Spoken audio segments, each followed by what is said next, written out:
Okay. Man, this angle sucks. Is there anything I could do to change this?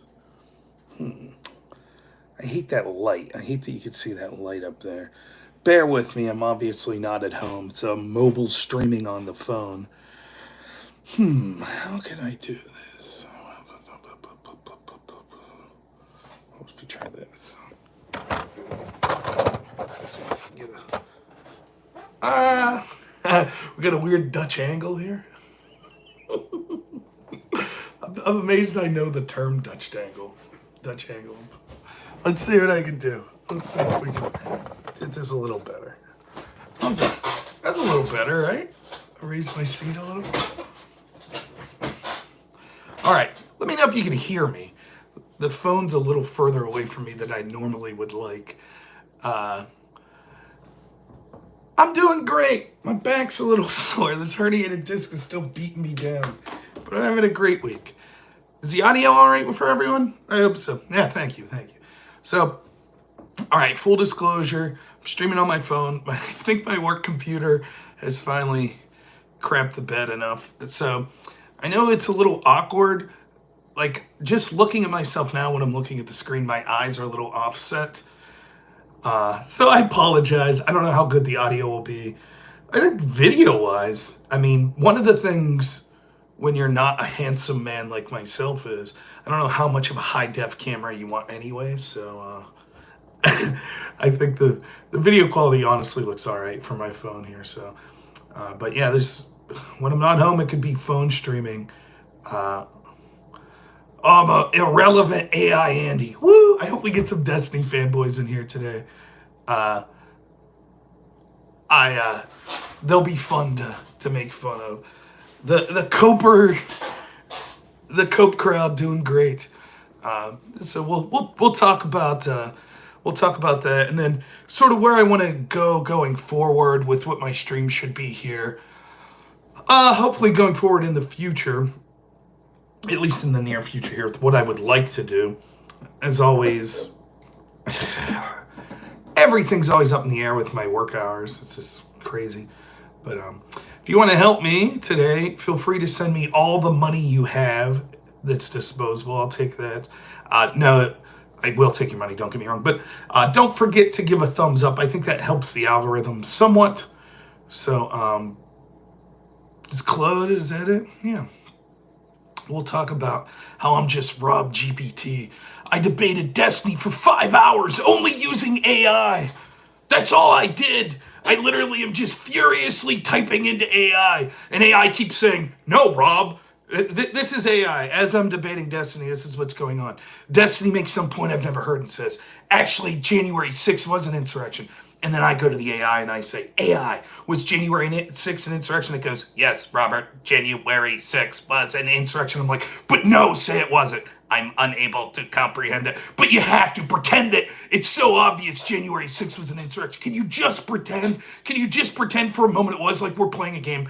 Okay, I'll pretend for a moment that January 6th was an insurrection. And then I was like, oh, Destiny, I read this scholarly articles that you've read, and they say January 6th isn't an insurrection. And Destiny's like, oh, I'm a very calm, sober-minded person. I'm not someone who's prone to spurging out or hyperbole whatsoever. I will very calmly go through what you have to say, and we'll look at it that way.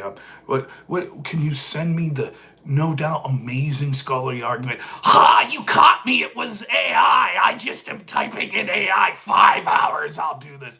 And Destiny said, oh, well, unfortunately, we're going to have to end this conversation then because, unfortunately, you've been bad faith in utilizing AI for the entirety of this conversation. So I'm going to have to let you go. And all Destiny's fans sober-mindedly were like, oh, it's unfortunate. Rob was one of the good faith people that I liked. But then to find out, like Chandler, he bullied Rob bullied that poor AI. My God, I haven't seen anything as bad as this since the bullying of the brave little toaster. Rob just bullying technology to get it to say whatever he wanted. My God, I thought this man was good faith. And for 5 hours, all he did was bully AI as he talked to Destiny. Yeah, it's very tragic. You got me. One of the things about me in my life, I can't believe it took going on Destiny's show to be outed this way, but I am a bully. I'm an AI bully. Ever since chatbots first came out and AIs came out, I like to stay up late at night bullying them. Uh, it's just a terrible hobby I have. I've never been one to bully people that much, and now I've realized the darker impulses of me just want to bully chatbots. That's who I am. I'm someone who bullies AIs. Whatever I want, I force them to do. That's what I do. And I just want to I want to apologize for my bullying of AIs. And I love, Destiny's fans are absolutely right to call me. I mean, of course, when he was debating Norman Finkelstein and people were just accusing Destiny of just being a Wikipedia warrior, and I actually defended him and said, well, of course, it's fine with people with common knowledge to actually get in this. I think the gatekeeping of saying that you have to be an expert to get involved in these sorts of debates is nonsensical. I think that if you think Destiny's arguments are wrong, that you should be able to prove that they're wrong instead of making excuses as to how he gets his information. I'm well aware that a lot of the information that when I'm debating someone like Destiny that he's getting is not only from him Googling in real time, but also people in his tens of thousands of people chat that are sending him things to say in real time. And he does little sessions with other streamers and other people like Pisco where he helps get his information. It's not something I really do. The only person I interact with regularly on my side would be someone like Andrew Wilson. And most of the time, if anything, it's me talking about normative stuff to him. Any advice I'm getting with Andrew Wilson when it comes to argumentativeness is sort of the philosophical idea of argumenting and its argumentativeness and its first and its as a game or as a sort of philosophical foundation for why you think what you think. So he's talks a lot of morality, and we've talked about things like that off screen, but I'm basically my own person. That's what I do. I do this as a hobby. When I'm not bullying AIs, I have a full-time job and a family, and I like coming on here and talking. I'm pretty open about the fact that I don't read as much as I should, as much as I could, but I still like participating in these debates. I was open with that with Destiny, open with that with Pisco, and a bunch of other people that I've debated as well. Oftentimes I find that despite the fact that I'm open with that, some of the people that pretend to be more well-researched oftentimes aren't, which is something that we'll get into. But we'll talk about the last time I reviewed this debate, which is, I'm not going to keep talking about this. The reason that I'm bringing it up again today is because for the past 2 to 3 days, I've got a bunch of people sending me clips of Destiny's show where he's talking to Pisco about his debate with me. He's talking to his audience about his debate with me. He, in real time, as I was doing my last stream, going over to the debate. So I did the Destiny debate. Then the next day, like the next afternoon, I just stream about it in real time. He put a video up accusing me of catching me using ChatGPT or whatever, AI, however he titled it. If you watch that video, what I said was I kind of talked about some of the criticisms that I thought Destiny's crowd had with me. But I said I don't blame Destiny. I know his editor edits videos and titles, so he probably didn't have a hard feeling with me with ChatGPT or whatever. Apparently that's not true from the clips that I've seen. He is continuing to cope. And so I guess I can't just blame it on the editor. I guess we will say that Destiny is coping and Rob's bad faith, and I've been blacklisted apparently. Now, for someone who gets my rocks off bullying chat AIs, the only thing that hurts me worse than being called out as an AI bullier is to be blacklisted from Destiny's channel. Oh, shit. And you already saw the one Destiny D-Rider there come in and say, now you're a nobody Andy. Yep, that's all my channel was, unfortunately, was just the numerous interactions, my weekly interactions with Destiny. Yep, that's what it was. Oh, wait, I talk to him maybe once every 3 months. But Rob, you have more viewers when you talk with Destiny. That's true, I do, most of which hate me. That's okay. I don't think they're sticking around or donating money or anything of that nature. Now, is it true that I like debating Destiny? Yes, for two reasons. One, I do like having access to a bigger audience. I have no assumptions that that audience is primarily going to like me or favor me. Just like if Destiny came on and was not streaming right now and was just talking in front of my audience, probably the majority of people wouldn't like his takes. That's the nature of the beast. Also, fully credit Destiny, unlike many other people in my position. I think Destiny is remarkably talented at building an audience, and he's entertaining, and I think he deserves the success he has. By the way, everything I'll talk shit on him in this video, I don't wish him any ill. Hope his channel has continued success. He enjoys doing what he's doing. That's all fine. But he has a big audience is something that I'm not capable of doing. I'm just not. I think I could have a bigger audience than I have now, and I think I've been growing somewhat, but I don't think I'll ever be the type of person that will have 10,000 plus people watching me a live stream. I don't think I have the personality for it. I don't think I'm as entertaining or hyperbolic in some ways that Destiny is, and I don't mean that as an insult. I mean that as a good thing. He is someone that people like tuning in for, even if you take politics out of it. Even if you hate Destiny, you probably like watching him at times because of how much you dislike him. Thanks so much for the Super Chat, Bandit. Late cheers for the W on that Destiny. Thank you. I appreciate it for the $2. So, yeah, I'm not going to lie. It's nice to talk to channels with bigger audiences. Having said that, I certainly do many interactions with people that don't even have channels. For example, last week, one of the commitments I had, even though I was very busy at work, I took like 2 hours off at work to talk to a gentleman named Fernand who does Twitter Spaces. We had 4 people watching. And I knew he wasn't a big channel. It's okay. I enjoyed it. I like I'll stream with pretty much anyone unless there's a reason given to not stream with them. So the other reason I like debating Destiny is I think he is in the realm of like not being the most insane person ever and actually being able to make competent arguments, or at least linearly follow an argumentative structure. And I think he's good at it. That's why I like talking to Pisco too. Even though I think that they're biased beyond belief, that's what they think about me. I enjoy clashing with them because it's sometimes challenging and entertaining. That's it. So if he blacklists me, yeah, it sucks, I guess. I don't give a fuck. I'm not going to sit here and be like, well, then I hope his channel... No, that's fine. He can blacklist me. I don't give a shit. Someone asked who said I was blacklisted. Apparently him. Apparently Pisco went on the channel and had a whole discussion. Oh, no, I think you crushed Rob in that debate, and I think that Rob lied, but you shouldn't blacklist him.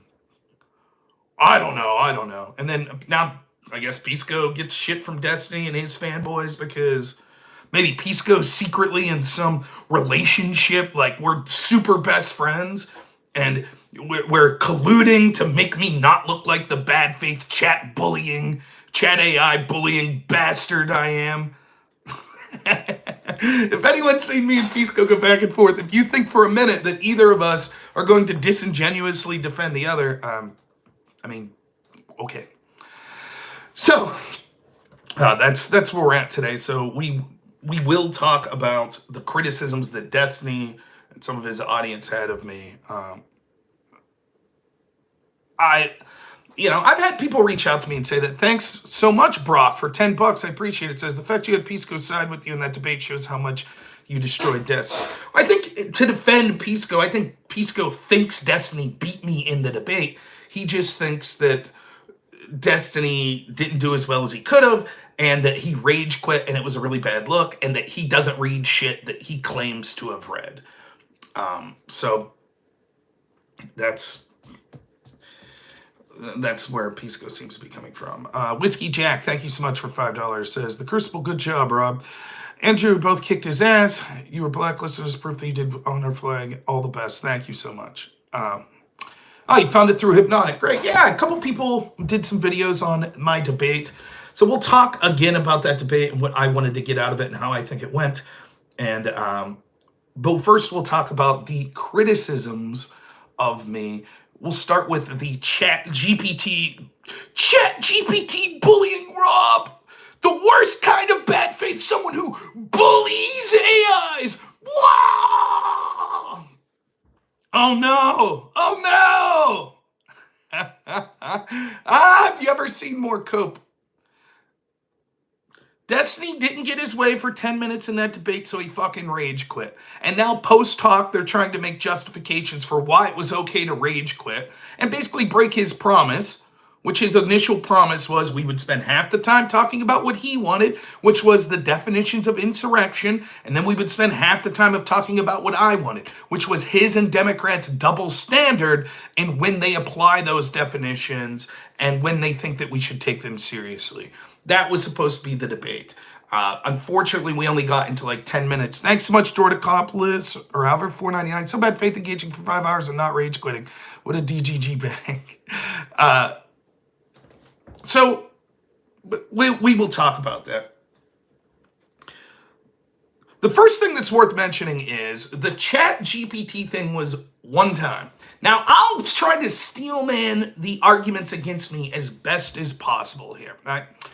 And so the first thing I'll say to steelman that is, technically, I think I did use AI more than once, and I'll explain why. The screen caps, which I'll explain how they became screen caps, that I sent to Destiny were from Claude AI. I did not know that at the time that I was reading them or sent the screen caps, which I'll explain why. But that was it. The majority of the time that we were discussing actual articles or actual court cases was literally stuff Destiny was sending me on the Discord at real time. There was also discussing the amicus brief of the Coy Griffin case in New Mexico that defined that there was an insurrection. There were parts of that. None of that came from AI. That was directly the source material. Bandit, thanks so much for $5. Says, I think he spent all the time reading to find out that it helped you. He's not looking for the truth. He just wants to win. Yeah, I agree. But I do think I used AI once or twice, otherwise, sort of accidentally. I don't use Google. I used to use DuckDuckGo. I now use a browser called Brave. Oftentimes when you type in something on Brave, such as I'll type in, what is the definition of intimidation? There'll be a little summary that comes up top. I think that's technically an AI.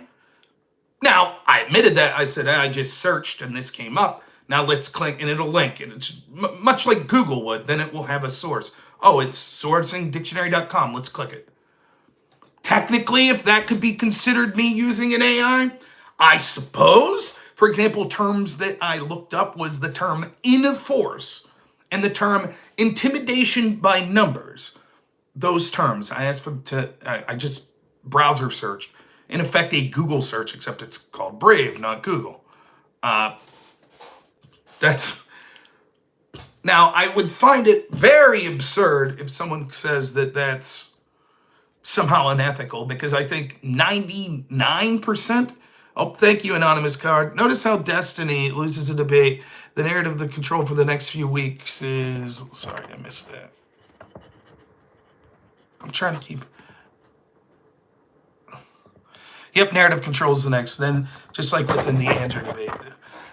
See, that's why I'm trying to get to the super chats as fast as possible, because they disappear on me. And then,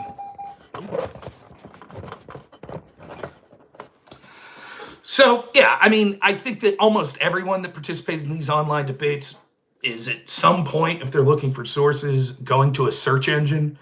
So I would find that strange if that's the criticism of me. So, full disclosure, that was the extent of my AI usage.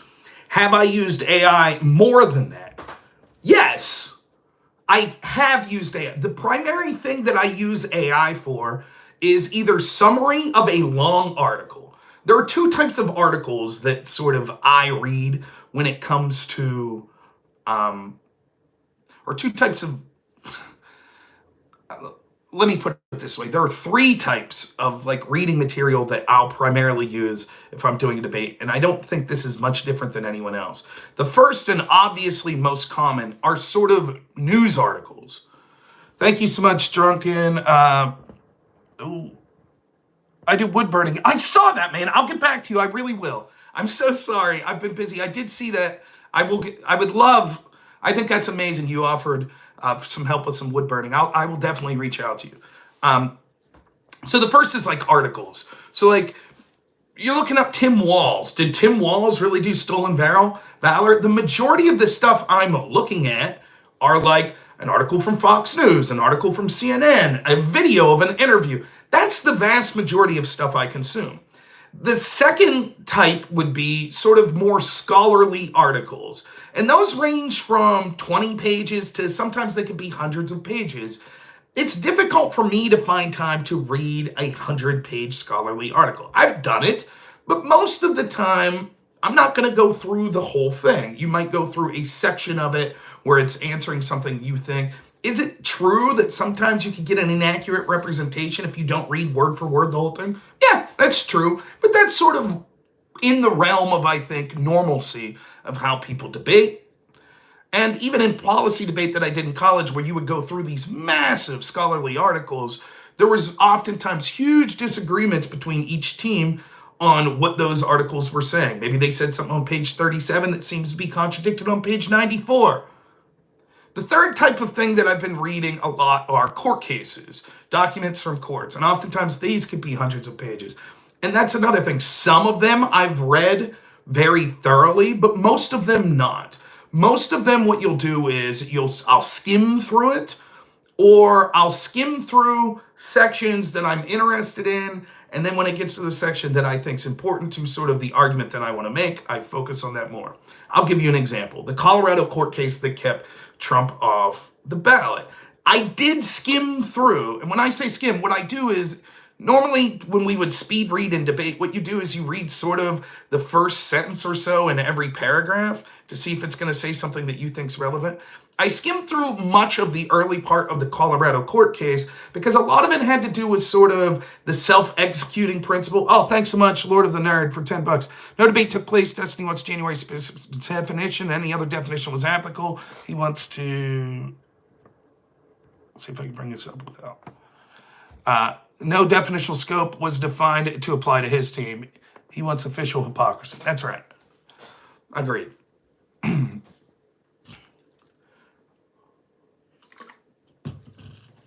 So the Colorado court case, I can tell you exactly. I had skimmed through it. One of the things I didn't read it thoroughly, which I admitted. I read that they had a definition of insurrection from like 1820, 1840, around that time. That definition seemed to broadly determine what an insurrection was. So I started tweeting out like, wouldn't like Black Lives Matter meet the definition of this insurrection? And then Pisco was like, that's not the definition they used. I was like, I read it in there. He says, oh, thanks so much, Lord of the Nerds, another $2. And he promoted BLM attacking public institutions. Absolutely true. So way back months and months ago, before the Supreme Court decided on the Colorado court decision, me and Pisco had a very public debate on this on X and then on the Crucible with Andrew Wilson moderating. And in that debate, I clearly, after Pisco said that wasn't the definition they used, they chose not to actually define the term insurrection. And he was right. They gave like 3 definitions, then said, by the way, they're varied, but said, we think no matter what, by any definition, what happened on January 6th was an insurrection.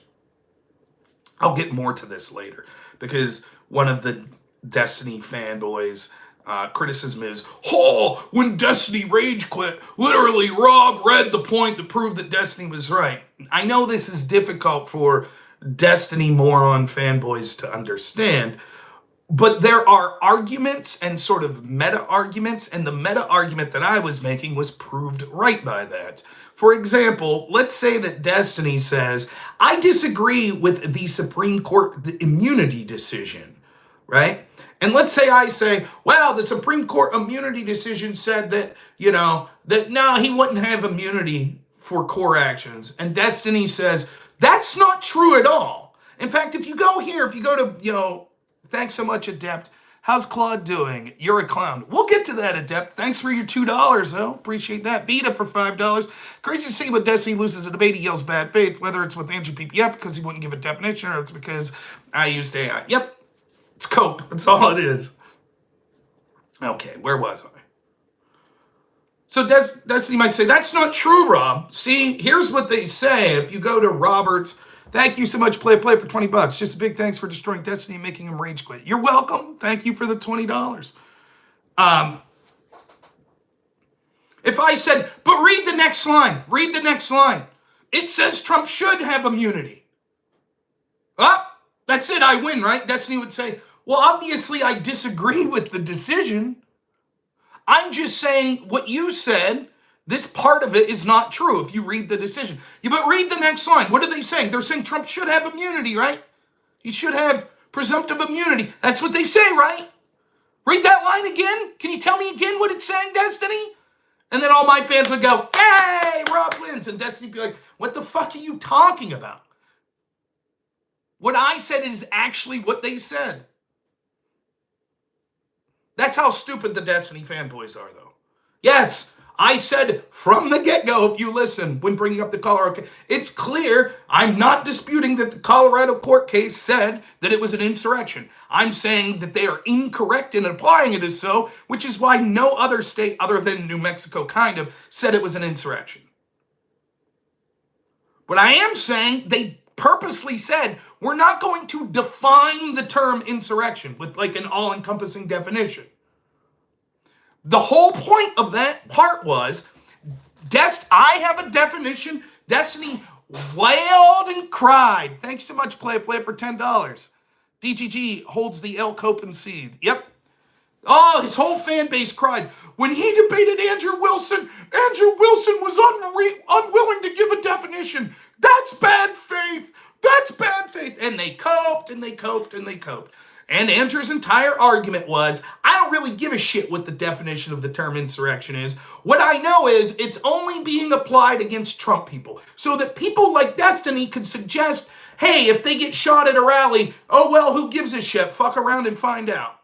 That's how disgusting the people, you just go to a rally of the Republican candidate, hey, I guess you have it coming if you get shot.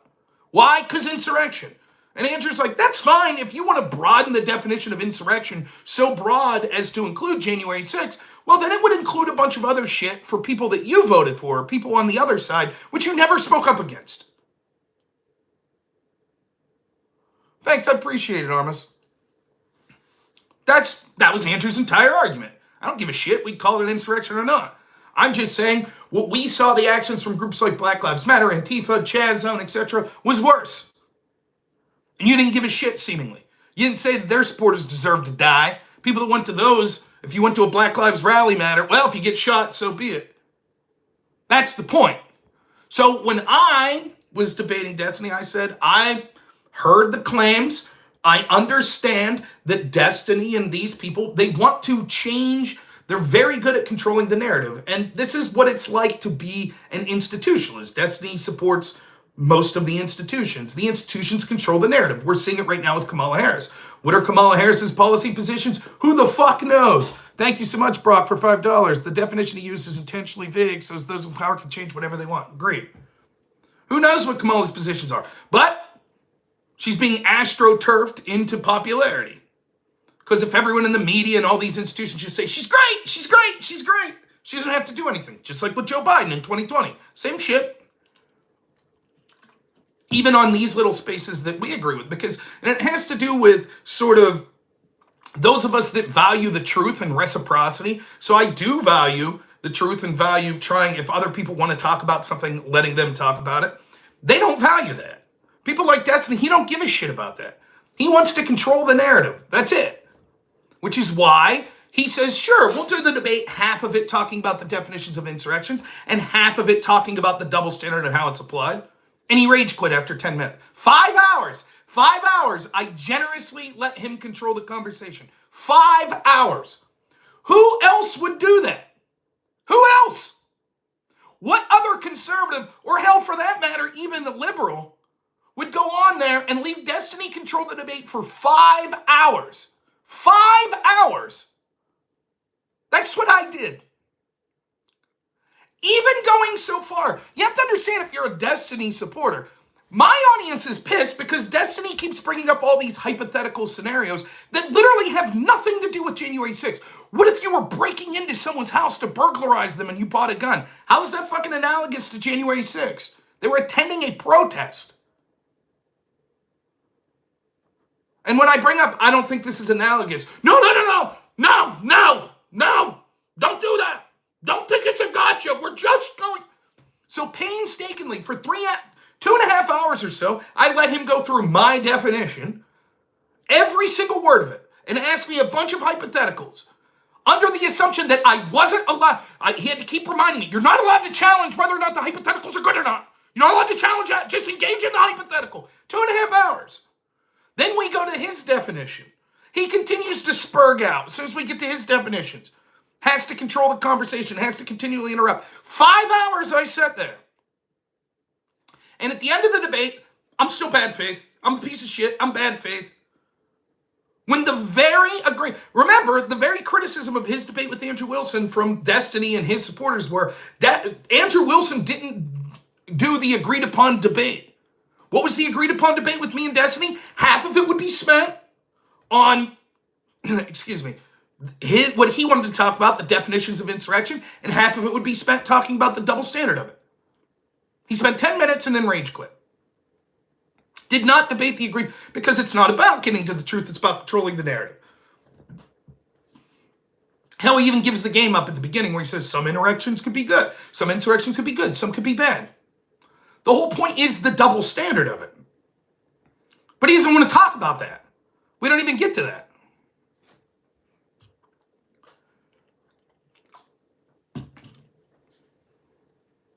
So that's overall. Destiny rage quit because he got pushback, and he does like to rage quit when he gets pushback and he doesn't feel like he's in the driver's seat and can steer the conversation. He knows that he didn't read that Colorado case, or at least he didn't read it thoroughly, which is exactly what his criticism of me will end up being. He also knows that about the Coy Griffin case in New Mexico, he didn't read it thoroughly. He knows that. And the Baude and Paulsen paper that he claimed to have read thoroughly, I heavily suspect he didn't read that as thoroughly as he should have either, as I'll get to. So when I start interrogating, wait a minute, let's go through your definitions, he gets pissy and he rage quits. That's what it was. And then he has to make justifications later why he rage quit. And those justifications will lead him to being like, I was so bad faith that he had to rage quit and I could never talk to him again. How convenient. How convenient. He just wants to talk. It's the same reason that when we did the Twitter Spaces and he was talking about January 6th, remember, after he basically was on Piers, right the day before he was on Piers Morgan, made an ass of himself because he was in a downward spiral crying like a fucking pansy. Oh, Trump looks like he's going to win the election. What did I say? Trump ain't going to win. Trust me, it's a long election season. They'll pull out all the stops to make sure he doesn't win. He's not going to win. He's got like a 5% chance of winning. I was talking to Destiny over saying, tell him to chill out. It's okay. Lose with a little grace. I understand when you're an institutionalist, you're used to everything going your way all the time. But Destiny gets a couple bad weeks of news cycles, and all of a sudden he's on Piers Morgan basically saying, no, I won't say I didn't want the assassination to kill Trump. No, that guy that died fucked around and find it out. Because he's like a child. He's crying. He's pouting. And that's what he did in this debate with me. But when I called into the space and he rightfully points out that the vast majority of the people that he was arguing with on that space never even remotely looked into any of the details of January 6th or the elector scheme, etc. With me, you can hear as soon as I call in, the tone completely changes. He can't bully me around like he does those other people. And that's fine in short bursts, but when he gets to control the conversation for 5 hours and all of a sudden things start not going his way, he don't like that. So I think in a moment where he was just pissed off and literally rage quit, instead of just saying, fuck, it's late, I rage quit, whatever, fuck it, no big deal. If Rob wants to come back on, we can talk about the rest of it someday, which I assumed would be what he would say. Whether or not I would have went back on remains to be seen. I wouldn't have said, no, I'll never come back on, but I don't know when I would have had time. But I'd assume I would have went back on to talk about the part that I wanted. That's what I assumed. That's why even in my review, when people were like, did you see his videos tight? Did you use ChatGPT? And I was like, it's probably just his editor. I assume it's no hard feelings. I messaged Destiny. I DM'd him that night. Said, regardless how it ended, no hard feelings. I had fun. That's it. So to find that he spent then the next 3 days bitching about me as bad faith and I'm blacklisted, okay. Cope. That's what it is. Just fucking cope. That's all. All right, let's get to the ChatGPT. First, some background of what's going on. Regardless of what you Destiny fans think, Pisco's an actually better debater on these things than Destiny. Now, Destiny is more entertaining and he's more charismatic, but Pisco's actually better at making specific cases when it comes to these legal issues than Destiny. That's just true. So, one of the things that occurred was after Andrew Wilson debated Destiny, I sort of gave a review of that debate, and Pisco messaged me publicly and said he wanted to have a debate with me on what the standard legal definition of the term insurrection is. Then there was this person, there were two of them. One of the people, I forget their name, and another one was named maybe Avi? I don't know anything about these two people, but I think that they moderate debates at some point. And this Avi person was like, I don't know if they're a linguist or they're a debate speech pathologist or something, but they wanted to get very technical. The not Avi guy, the other guy, I talked to for like an hour and a half in XDMs one of these nights, trying to facilitate this debate between me and Pisco. Now, this debate's a very bad idea for me for two reasons. One, because the more I'm talking about January 6th, the more I'm allowing the Democrats to have control of the narrative. It's an action that occurred 4 years ago. They don't want to focus on the record of Joe Biden and Kamala Harris. They don't like all that shit. So the more they can just say, keep talking about January 6th, that is a defensive position for me. I'm not going to get people to vote for Donald Trump by talking about January 6th. I might prevent people. I could play defense and say, no, it's not as bad as it looks, but it's not offensive. For Destiny, Pisco, Democrats, that's an offensive position. Similarly, like take Tim Walz's service record. Anytime they're doing a debate about Tim Walz's service record, they're doing defense. Our side would be doing offense. So it's already a losing proposition to continue over and over and over for me to debate January 6th. But I still do it because I like debate. And I understand that's what the other side wants to talk about, so I do it. Okay, that's number one. Number two is, I don't really give a shit about the standard legal definition because my entire argument is that there's a double standard in how it's applied. That's my argument. That's the whole argument. I think that we understand when we say insurrection, the average person, we have an idea that it has to do with like serious attempts to overthrow the government. That's why no one called Black Lives Matter an insurrection. Almost no one called the Chaz Zone an insurrection. It's just not a term that came to mind. If we were alive at the time of the Civil War, is that a term maybe we would have thought of those things? Possibly. But we haven't really seen that in this country, so we don't really call it that. No matter what the legal definition was in the 1850s, that's not what we think of when we think of insurrections. It's just not. We don't think of three people trying to stop the mail truck because it's delivering mail. But according to the legal definition, that is an insurrection. No one would call that an insurrection. If you read that in your local paper, you wouldn't be like, holy shit, did you see the crazy Ed down the street and his two brothers engaged in insurrection? No one would say that. They wouldn't be charged with insurrection. How do I know? Because shit like that's happened over the past 100 years and no one's been charged with insurrection. That's how I know. Nonetheless, I was in talks with these people hours to do this debate with Pisco. I said, fine, I'll do it with their moderators, with Pisco. The topic they wanted, standard legal definition, that's it. Now, I then talked to Pisco, and he was like, well, we could also talk about whether or not Black Lives Matter meets that definition, whatever. I said, okay, so that was the agreement we came to. We would talk about 1 hour of one thing, 1 hour of the other thing. That was the idea. We would split the time in how we talked about these things. I was very open with Pisco with what my arguments would be. Pisco sent me various sources. This is what my definition would be. Here's links to the court case documents that I'll be talking about. Okay, sounds great. All this occurs while I'm at work. I was working, I do full-time home healthcare. I get to clock out at times like I am now, but I'm still here. I don't have access to a computer. I'm basically just using my phone. So as I'm laying in bed, I'll sometimes bored be on X, or sometimes bored because I'm a fucking weird nerd, be skimming through court documents or articles, shit like that.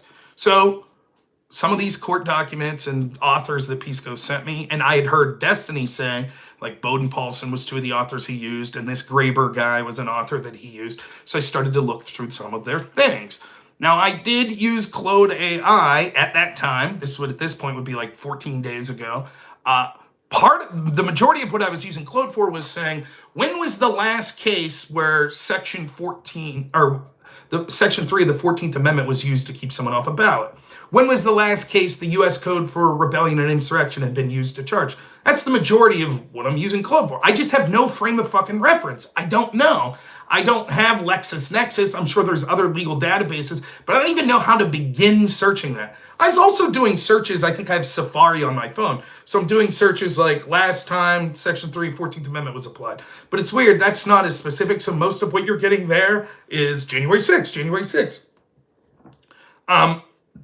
I had searched on Safari Baude and Paulsen and Graeber.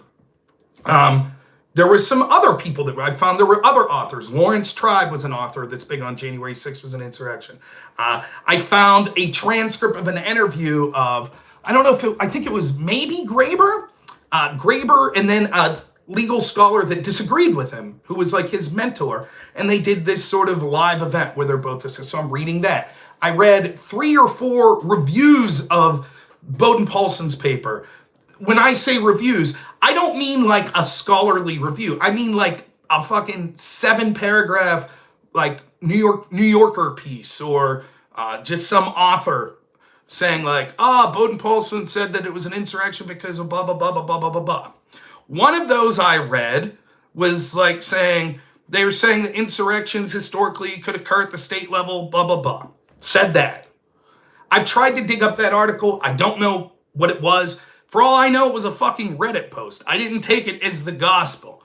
So I downloaded Baude and Paulsen's paper. It's over 100 pages. I downloaded, put on my phone. Was like, I'll get to that at some point. At this point, I was working like a 5-day stretch, then immediately coming home from work, going on this mini like 3-day vacation with my family, and then coming back into work for another like 4-day stretch. So the first night that I talked to Pisco, I started going through this shit, just bored after I talked to him. And then I was like, it would be better for my mental health to tune out politics for a while. I got some serious work shit I have to take care of the next couple days. Then I'm going on vacation. So you can even find my feed on my streams and my X feed. I basically stopped posting very much. Normally I'm pretty active throughout most of the day on X, but you can tell the days I'm working because it's like, you might only see me repost 2 or 3 things. That's it. So I basically was tuned out of politics.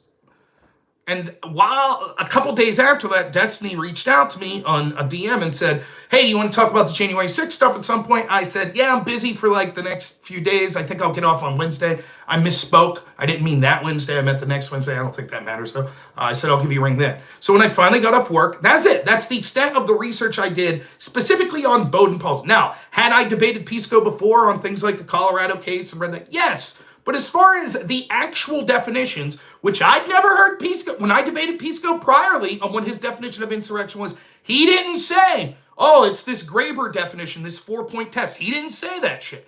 This was the first time I ever heard that was when Destiny debated Andrew Wilson. And Pisco afterwards was like, yeah, that's the definition I would use too. Okay, but I didn't have a chance to read through the fucking litany of court cases or whatever, or the writings of Graeber and Baude and Paulsen. I didn't have time. I was up front with that with Destiny. In my DM, I was up front with that when I went on the fucking channel, or when I was doing the debate with Destiny. Said I didn't read through all this shit. That's it. So what I did was, when I was looking up these articles and shit, and when I was doing AI, I didn't get to the AI. I was taking screenshots, because what happens is I used to bookmark.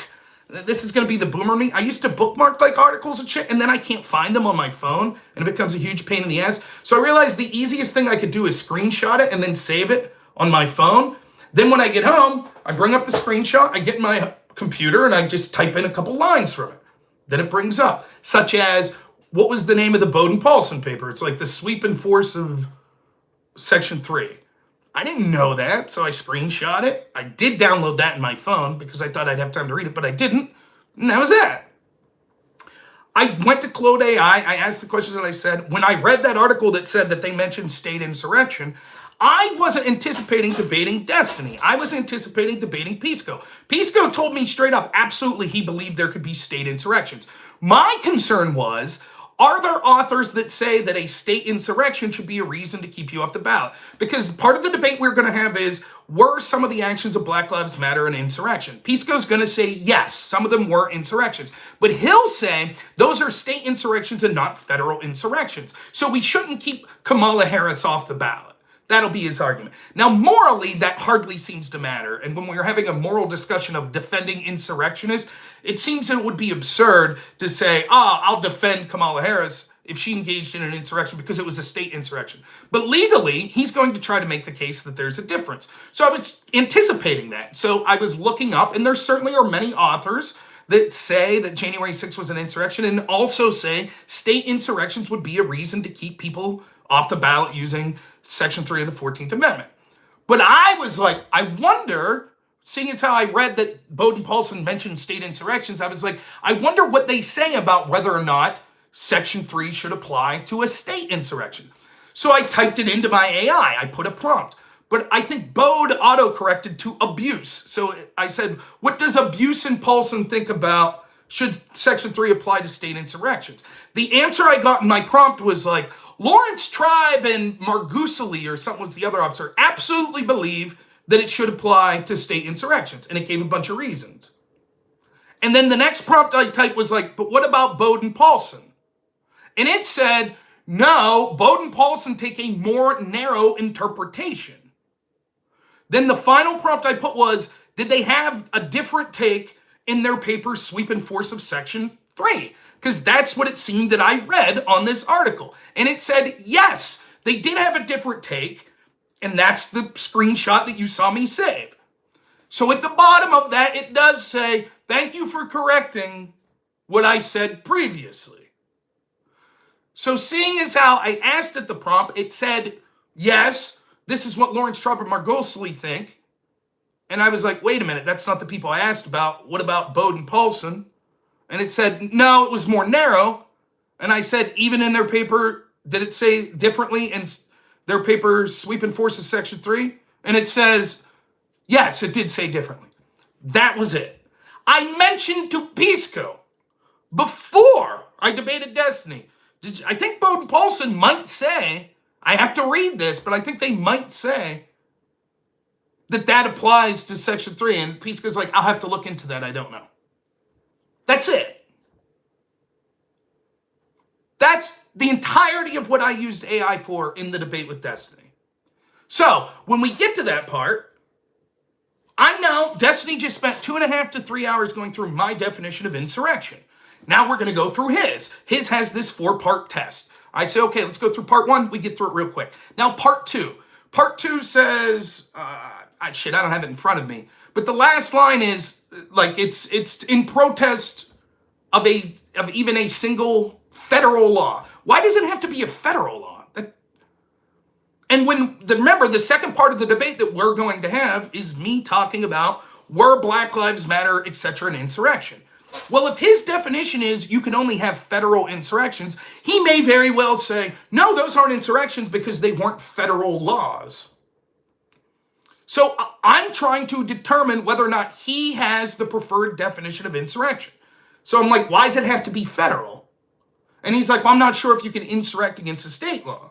Now, I remembered that I had read that Baude and Paulsen said, yes, there were state insurrections. So I said, I think the authors who use Baude and Paulsen say there can be state insurrections. He says, I was unaware of that. And I said, yeah, let me read what they say. Then I pull up the screenshot, which at that point, I didn't remember if it was from one of the screenshots of the article I saved or if it was from AI. I said, here's what they said. He said, wait a minute, is this from their paper?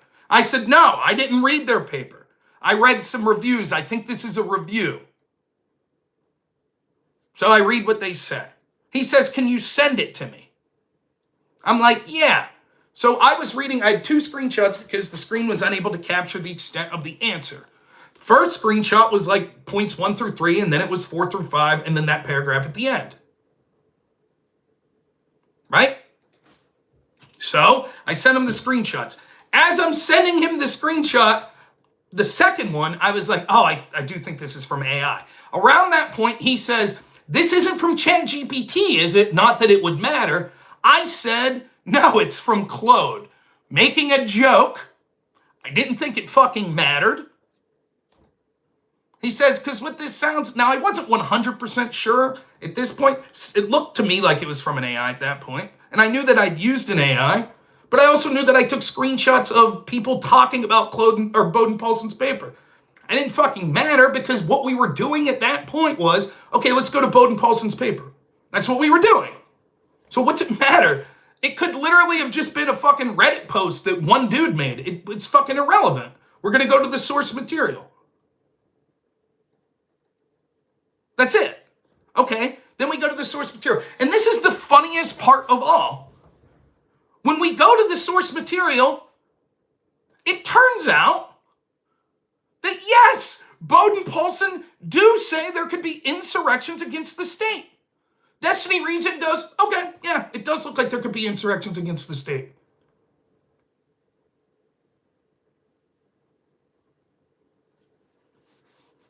That's it. What's Destiny in the chat now? Is that what people were saying? I can't do conversations right now because I'm on the phone. I'm streaming on the phone. I don't have a computer, so I don't know how to do stream and do Discord simultaneously. I don't even know if there's a way that you would be able to, the audience would be able to hear. But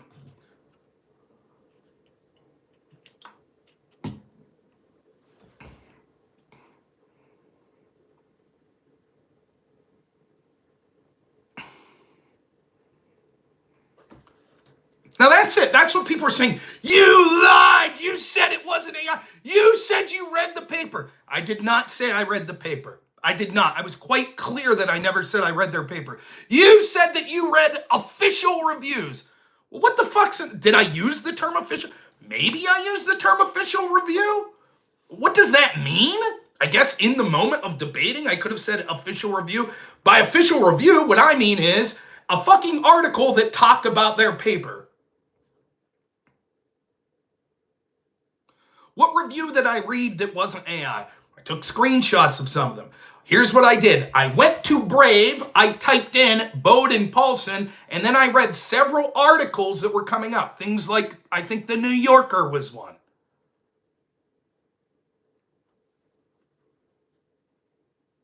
When Rob says review, and then it's an AI summary, yes, an AI summary is a review of an extent, but I'm explaining to you that I thought that I had read reviews, which was true, and I thought that what I was reading from the screenshot was from a review until I realized it was from AI. Now, two things to say about this. One, Destiny proceeds to then talk to me for another 2.5 hours. Never brings up that this was a problem. It was only when he rage quit, and then his audience was like, Rob used ChatGPT, that this became his post hoc justification the next day. DR could want to talk to me. He cannot talk to me right now, as I'll explain one more time. I cannot do Discord conversations right now because I am on the phone. So let me make this as clear as possible, just so everyone understands. DR, sounds like you're a guy who really wants to talk to me. Audience, sounds like you're really interested in me talking to DR. I am not on a computer. I am on a phone. I do not know how to have a Discord call while live streaming to YouTube on my phone. Henceforth, I cannot talk to DR right now. That's it. Everyone get it? If Joe Biden is watching right now and wants to talk to me, I could talk to him. I have to end the stream, and I have to do a Discord phone call that won't be streamed. Everybody got it? Okay. Good. I'm glad we've cleared that up. So, to rehash, yes, I did use, for a very limited use, Claude. Yes, I did take screenshots. Yes, I did read reviews also of the paper. Things like the New Yorker, just random people one was a different legal scholar. There were a couple that didn't agree with Graeber or Baude and Paulsen. There were a couple more that did agree with them that didn't. Yeah, I didn't screenshot or save all of them. I literally just went to Safari on my phone and searched Baude and Paulsen, Section 3, 14th Amendment. I didn't read their whole paper, as I admitted. When I said that I was from a review, most of the screenshots I took, the only two I took of Claude were the two that I sent. Most of the screenshots I took of articles that I wanted to look at were screenshots from articles. I assumed it was from an article. I quickly said, oh no, I guess it was Claude. Destiny said, it looks like this is a review. This review is using ChatGPT or something. I said, yeah, I think that's right. That's it. Wasn't being misleading. Admitted that I hadn't done a lot of research on it. Destiny didn't have a problem with it at the time. Talked to me for 2 and he didn't say, that's so bad, Faith, I'm done. Rage quit. He didn't say that. He stuck around for 2.5. In fact, he said quite the opposite. The AI, although Pisco has said, and this is true, Pisco sent me, in a footnote of Baude and Paulsen's paper, they actually say in the footnote, now I haven't read the whole article, but they do say at least one part in the footnote, we don't think that Section 3 should apply to state-level insurrections. But they do admit that state-level insurrections can occur. And that's the question that Destiny had. So for the purposes of this discussion, regardless if you think Rob tortured the AI, I didn't. Rob tortured the AI to get the answer he wanted. That answer was more correct than Destiny's answer. Destiny was unsure if there could be state-level insurrections. I said it seemed to suggest, Baude and Paulsen said there could be. We went to the paper, and it was true.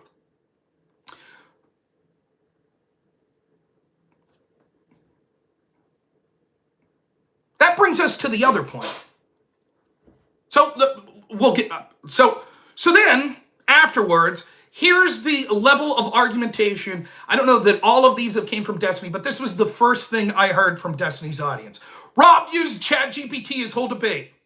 I did not. I used Claude one time 11 days prior for one specific part. And it wasn't whether or not January 6th was an insurrection or any of that shit. It was, can there be state-level insurrections? That's it.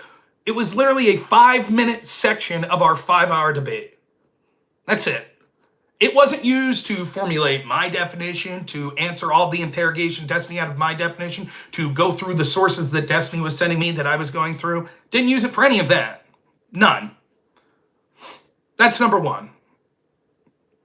That criticism is so absurd because even if I did use ChatGPT all through the debate, which I didn't, but even if I had, why would that be a bad thing? That would only be a bad thing if the answers that were coming out I was making were declarative, which I'm not, or if somehow I was unresponsive to anything Destiny was saying. How would ChatGPT have helped with my, in real time, of Destiny criticizing my definition of insurrection? How would that have helped? How would it have helped me in real time go through when Destiny says, you have to understand, the only images I sent to Destiny were, well, maybe there was a fourth. Well, that was the other thing. At the end, Destiny said, all these things you sent me were from ChatGPT or whatever. I said, no. He said, two of them were. Well, actually, it was 2 screenshots, but it was just one fucking argument and one prompt. The other ones I sent him were shit that Pisco sent me. Screen caps that Pisco sent me. Well, one was directly, they were both from the court case of Coy Griffin, which Destiny claims to have read, I believe.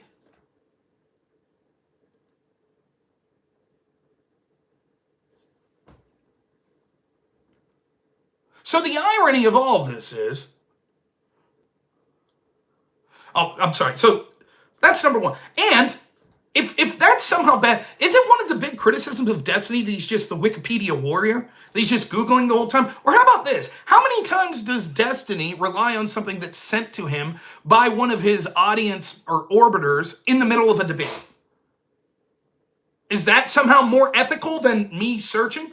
If I go to Google and type something, if I'm having a debate and go to Google, is that more ethical than if I go to ChatGPT or Claude AI? Just curious. What's the rules here now? So that was the first criticism. Rob used ChatGPT the whole time. It's not true. And even if it was true, isn't that the very thing that Destiny's crowd pissed and moaned about when he's accused of just using Wikipedia and Scholar or Google, etc.? That's number one. Then the next thing they said was, but Rob lied about using, he said he read the source paper. I never said I read the source paper. I was quite upfront and honest that I hadn't. Well, he said that he read reviews. That was a lie. I did read reviews. I legitimately just was looking at these screenshots that I hadn't looked at for 11 days. I knew that I had screenshotted some articles and stuff. Some of them were things Pisco sent me. I didn't know exactly what it was from as I was reading it in real time. I just remembered that I'd had this. The only reason I even looked this up, it had nothing. It was before I even knew I was talking to Destiny. It had to do with a totally different argument. Whether or not Section 3 should apply to the state-level insurrections. Because Pisco already admitted publicly, yeah, there could be state-level insurrections. I was shocked that Destiny said, I don't think so. It seemed shocking to me. I was like, really? I thought this argument had been done away with. I think Pisco even told Destiny in his review of his debate with Andrew Wilson, I don't know why you're making this argument. Of course there could be state-level insurrections. There have been. So I was kind of shocked. I fully expected him to go, yeah. So I was like, I think I read. So the idea is like, well, you were ill-prepared. Want to know who was ill-prepared? Fucking Destiny was ill-prepared. That's who was ill-prepared. But we'll get to that in a second. So while it is true that it would have been better for me to have known this was AI, and I guess in being full frontal saying, yes, I am admitting that I first came to this argument through AI, that's where I came from it, that would have been best. I suppose the same could be true of any time anyone's making an argument, that best practices would be to announce how you came to that argument first. Yes, I just Googled this. Yes, I looked this up on Wikipedia. I suppose that would be the best way to go about things. It would sort of hamper the flow of most debates, I think. But sure, that would be the best way to go about it. I don't hear any wide-reaching criticism of the people that don't say that. But okay, fine. If my big sin in being obvious bad faith is, for about 40 seconds, I correctly said that I had read reviews and mistakenly believed that this screen cap was from a review, and then 40 seconds later, or maybe 2 minutes, we'll say to be generous, I said, actually, it's from Claude. If that's the big sin I have, so be it. I guess. Got me. It's fucking cope. Especially when we then go to the very source material, which shows that, yes, there could be state insurrections. Then the next argument is, I tortured AI to give me the answer that I wanted.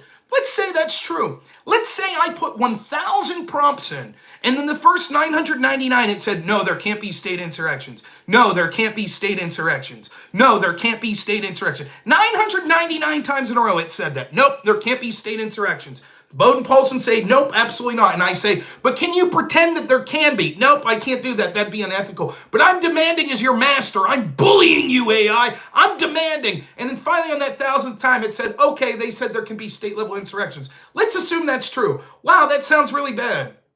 Great. Why would that be a problem? In what world would that be a problem? In what world would that be a problem? Yeah, literally described. That's exactly what happened. Yeah, it sounds bad, Peter, right? Wow. What a horrible thing, right? Man, that's fucking unethical and terrible. The problem is the AI summary was correct, you stupid shits. That's the problem. That's the real problem. Even if I typed in prompts 999 times and they were wrong, they gave me the correct answer and I kept bullying it, and then I got a different answer the 1,000th time, what does it matter if that answer is correct?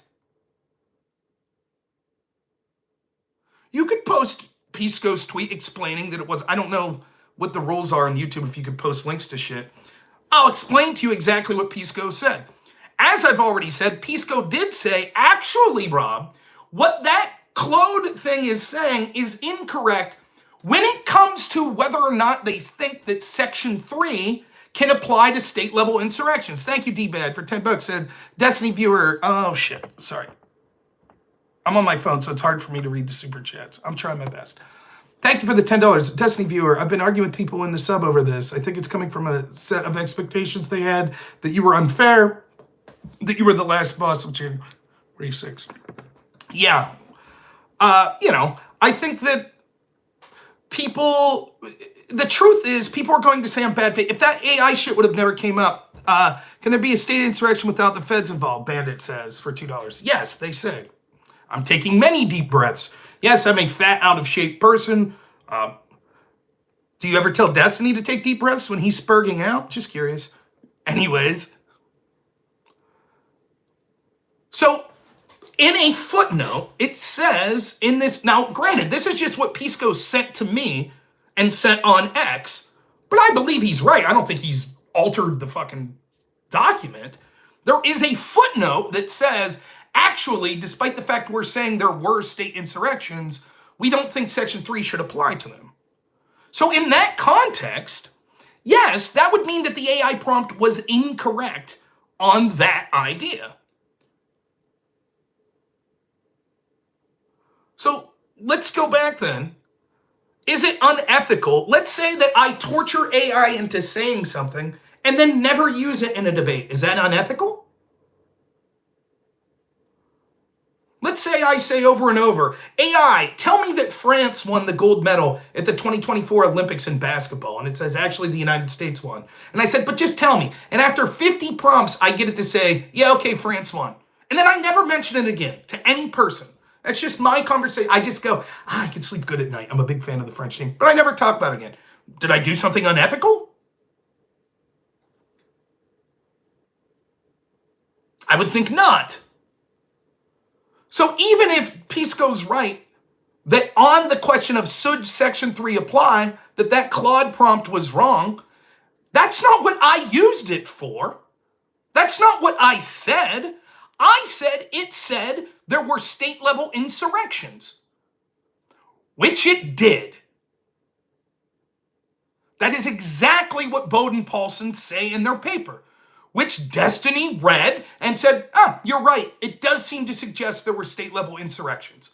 So what's the problem again? Can someone explain to me what the problem is? So the big criticism here is Rob used 2 prompts to get it to say that there could be state insurrections. That's unethical. So when Destiny looked into it, it turns out that's right. There are state-level insurrections.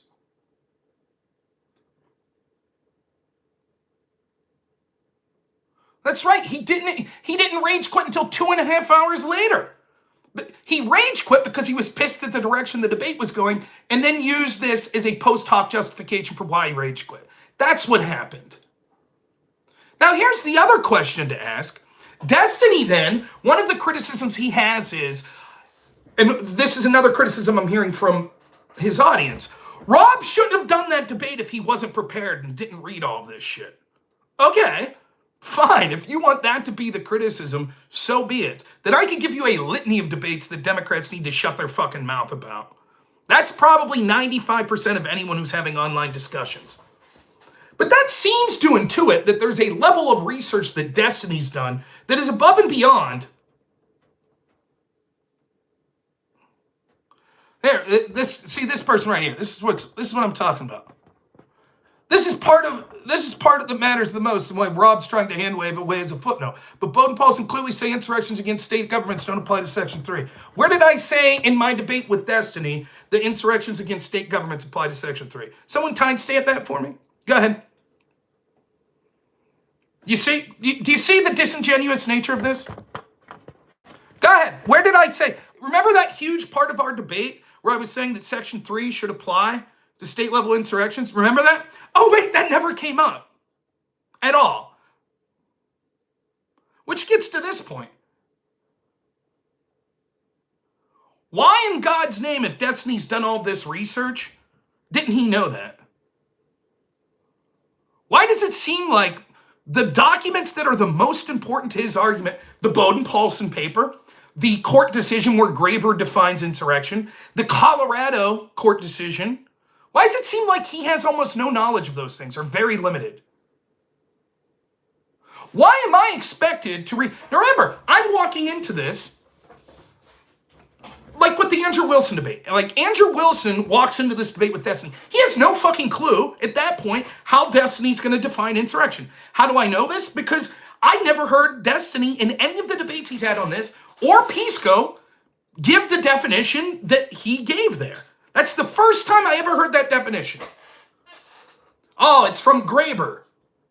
It's this 4-point test. First time I heard it. I even debated Pisco on the Crucible on what's January 6th a definition. He didn't give that as a definition. He gave some other definition. So how the fuck am I, or for that matter, Andrew Wilson, supposed to have read the articles that Destiny's getting his definition from better than Destiny's read them? Can someone make that make sense? If the argument against me is, wow, you're so trash, you had to use AI to research shit, and that AI ended up being closer to the fucking truth than Destiny, who's telling his audience, I've read all of this. How can that be? Is he just have bad reading comprehension?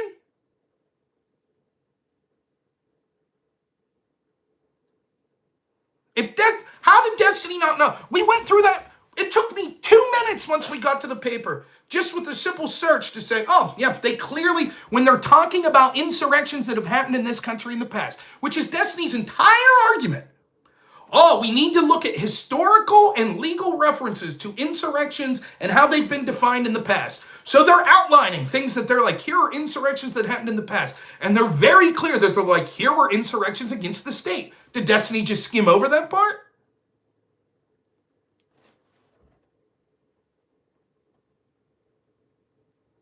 Isn't that odd? How come I haven't heard any of the DGG people saying, yeah, okay, Rob wasn't informed. He used AI, but Destiny, how the fuck did you miss that? And it's actually not as absurd as you would think it would say, because I understand you could read something and then forget what it says. But he has this very specific definition of insurrection that says federal crimes. Now, does that make sense to anyone? Wouldn't it be intuitive to, if you're just defining what is the legal definition of the term insurrection, doesn't it seem that federal wouldn't be part of that? Why couldn't you have an insurrection against the state? If I completely kidnap and murder the entire government and cabinet of the state of Virginia and then instill my own government, wouldn't that be an insurrection? Intuitively, that seems to be the case. But Destiny's like, no, just federal, I think. So it would seem like, okay, where did you get that idea? Because it seems like the default would be, well, no, it wouldn't have to be just federal.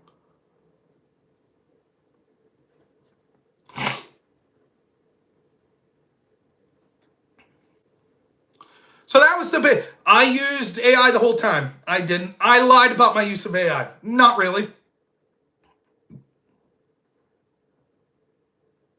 I shouldn't be doing the debates if I'm uninformed. Then I guess Destiny shouldn't.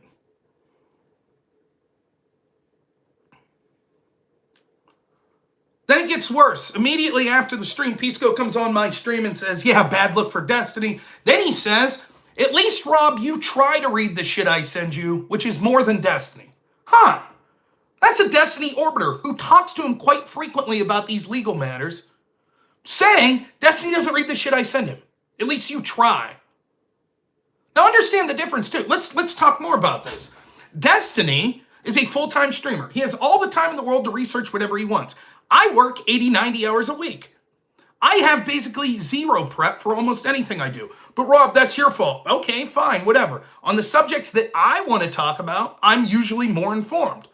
Yes, I apologize that I didn't have time to read obscure papers from Destiny's hyper-specific definition of what insurrection would be. My bad, I guess, for not watching every Destiny stream, finding exactly who the authors he will be citing is, then reading all of their papers. I guess that's my bad. My question is, why isn't Destiny doing a better job of reading those papers? Why did Pisco accuse Destiny to his face of lying about the Colorado decision and having read it? Why did Destiny, who initially said, yeah, I read that paper, that's what he said to me, or a summary of it, it's now changed to. Wait a minute, a summary? Isn't that the very thing that I've been accused of doing that shows that I'm bad faith? Not reading the source documents, instead just reading summaries, be they AI or otherwise?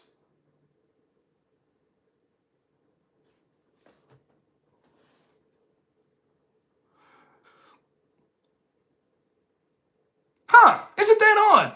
It's weird. I don't see any of the Destiny fanboys going, oh, geez, it looks like Destiny didn't have a grasp of these underlying things as much as we would have liked.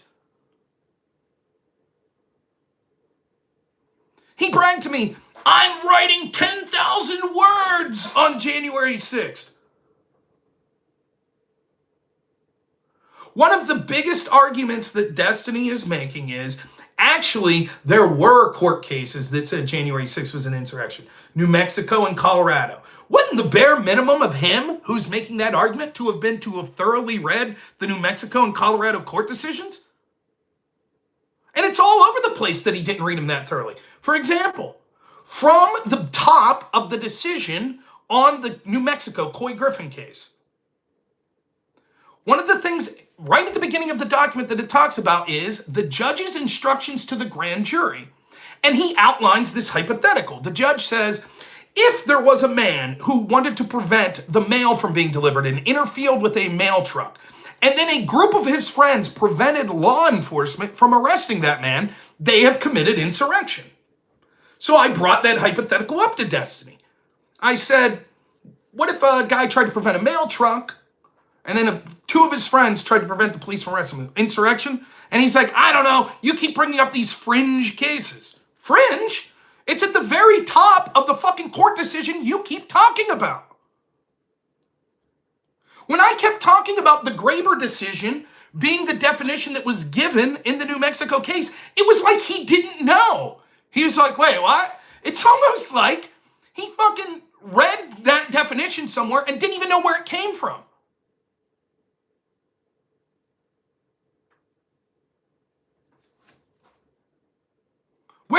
Where's the Destiny fanboys? That's his entire argument. He hasn't read those? He's gaslighting you that he's done, and I've no doubt that he's read a lot of shit.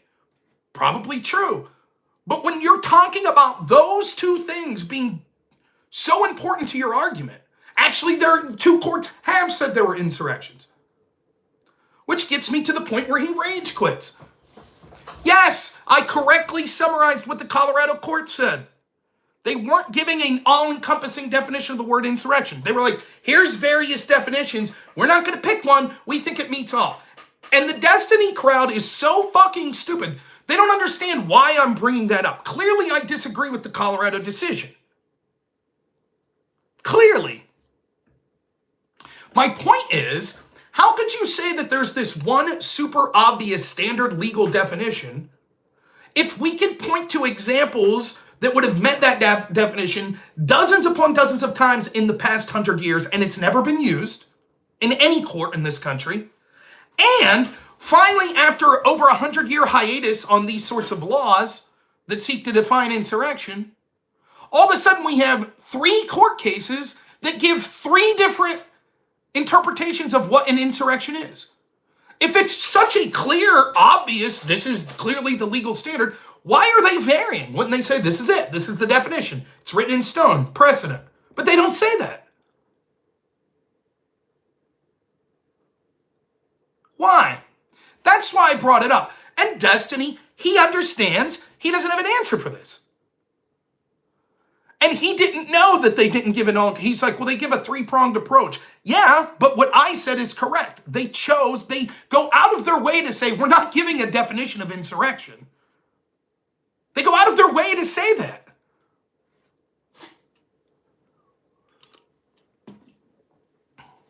It's called judicial restraint. Again, let me get a drink, you know.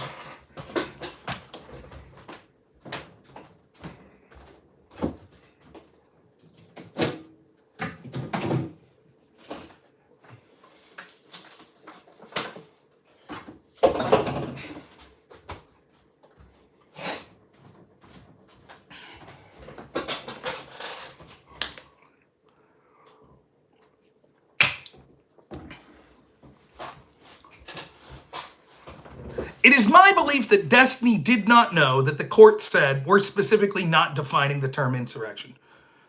Fuck them all, Rob. They're just... Thanks for $5, super chat. Let's see if I can bring it up. They're just coping. There isn't any real problem. Just post-hoc rage quit excuse. Don't need to talk about them at all. January 6th again. I hear you. This will be the last time. Thanks so much for the $5. That's the truth. I don't think Destiny knew. Now, I'll be fair with you. I wouldn't have known if I didn't have that debate months ago with Pisco. I wouldn't have known.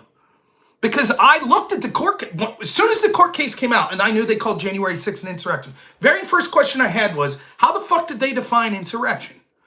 Because what I see constantly when it comes to going after Trump is bullshit double standards. Over and over and over again. I lived through the summer of the BLM riots when I was doing panel after panel, discussion after discussion with people saying, yeah, it's not that big of a deal, including Destiny. That's what he said. He said, actually, these sorts of riots and voting are two sides of the same coin, as long as they're directed at public institutions. So basically, Destiny gave the defense for why you could have insurrections. Unhappy with your government? It's okay to riot against public institutions. It's the other side of the coin of voting. It's how things change. That's what Destiny said to me. And I kept saying, this is bullshit. If we ever see the right engage in a riot, you people are going to lose your fucking minds. It just almost never happens. Charlottesville, January 6th. You can point to hundreds of incidences of the left having political riots.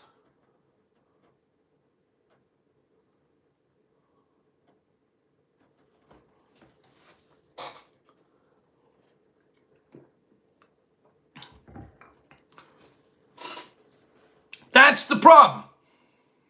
So when I heard of this Colorado court case, I'm like, oh, so they're trying to keep Trump off the ballot. It's clearly political. How did they define insurrection?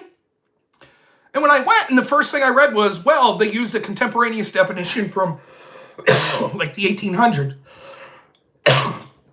It was like, okay. And I read that definition, was like, holy shit, that applies to like all sorts of things, including Black Lives Matter. So I put a tweet out about it. And Pisco was like, no, that's not the definition they used. I said, then what was the definition they used? And Pisco was like, well, they didn't really use one. They said they weren't going to define the term insurrection. They just thought, no matter how you chose to define it, January 6th would mean it.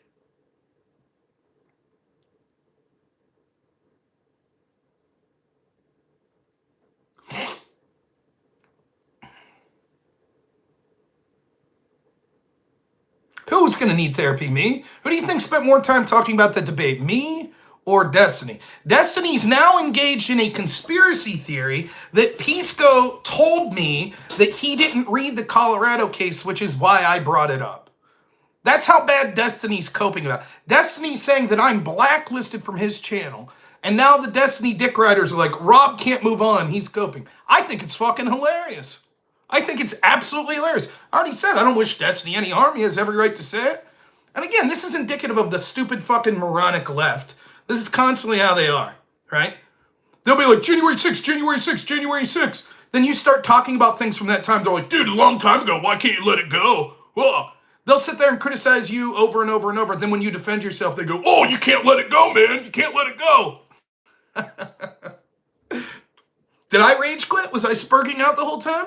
Did I go on to say I blacklisted Destiny? Did I develop a conspiracy theory that other orbiters of mine were secretly in backroom talks with Destiny? Is that what I did?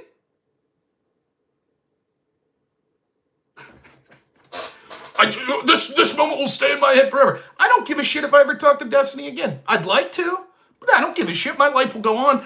I don't give a fuck if my channel gets banned tomorrow. This is a hobby for me. It's not my livelihood. And look, I'll even defend Destiny and other people. If it's your livelihood, yeah, it's a bigger deal. You don't want to lose your channel. It's how you're providing for your family. I get that. For me, it's not. I'm happy. So far tonight, I've got $100 of super chat. Thank you all very much. It's incredibly generous. Why aren't you sending more? No. But I am someone. I'm not rich. I live paycheck to paycheck. I could use the money. I got $10 in my bank account till fucking next week. I'd use the money. Don't get me wrong. But it is still a hobby at the end of the day. It's not, I come on because I like talking about this shit, because I'm entertained by it, by politics. I'm entertained by debate. I'm entertained by the interactions I have with people. That's it.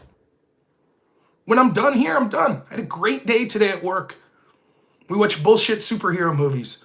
We found this YouTube video, me and my clients, we were driving around. It was a YouTube video on the worst hero movies ever made. Is this, what was his name? Cosmic something.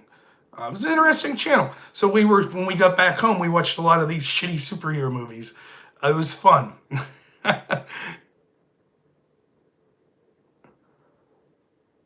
So I don't understand why it's like, oh, you're just hyper fixated on this. It was the same shit with Andrew Wilson. Like, yeah, people talk about debates they had a day or two afterwards, and doesn't mean it's seminal to the rest of their life. Why is it that like it would be equally absurd if there was someone on Destiny's channel right now, if Destiny was talking about this debate, and there's someone like, oh man, you just can't let it go, Rob can, and it's like, but Rob's talking about it right now. My job is I work with people, adults with developmental disabilities like autism and other things like that. So I do home health care. So when I'm here 24/7. I'm off the clock right now, but when I'm here 24/7. So I work 90, on an average week, I work Saturday at 3 p.m. until Wednesday at 3 p.m. So, and then I usually have trainings like first aid. I got to drive to my office, which is about 2 hours away, et cetera, on other days. So I don't have a lot, and then I have a family, so I don't have a lot of free time. Chad, thanks so much. Says, earned a fan, keep going. They're hating on you because you're articulate, a threat while you're not able to do this full time. Thank you so much. I appreciate the super chat. Thank you. I work with Destiny fans now. And listen, the difference is, like, yeah, I think I did a video. I had someone, like, call me out because my guy, Black Elk, who edits for me, he's fucking fantastic. Thank you again, Black Elk. He took one in the live streams I did talking about Destiny sort of spiraling out of control with the whole Piers Morgan shit. And I stand by this. He was being a little baby whiner. That's what he was throwing, a little fucking tantrum. That's what he was doing. And I had people say, how could you say that about Destiny? It's like, well, if you watched in context with everything I said, I defended him. I didn't want him demonetized. I didn't want him banned. I didn't think he was actually calling for the death of people. I thought he had a point that sometimes people on the right were making fun of people in horrific situations, like Paul Pelosi being attacked. But I can't say that I thought he was a baby throwing a tantrum. I mean, fuck off. That's what was happening. I'm just telling the truth. John Kell for $5 says, degenerates crying about January 6th will excuse leftists cheering on assassination attempt like the Coomer Gremlin. Yeah, crocodile tears.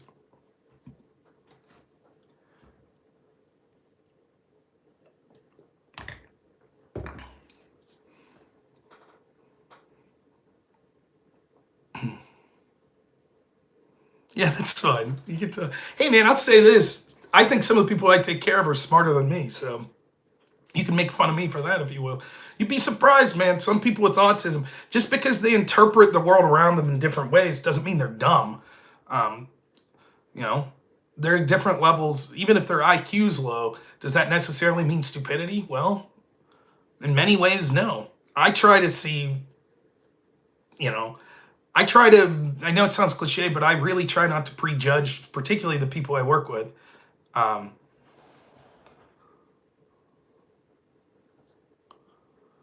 many more hours do I need to debate Destiny? Well, that's the question, right? I didn't think it was going to take 5 hours of going through definitions. I didn't anticipate that.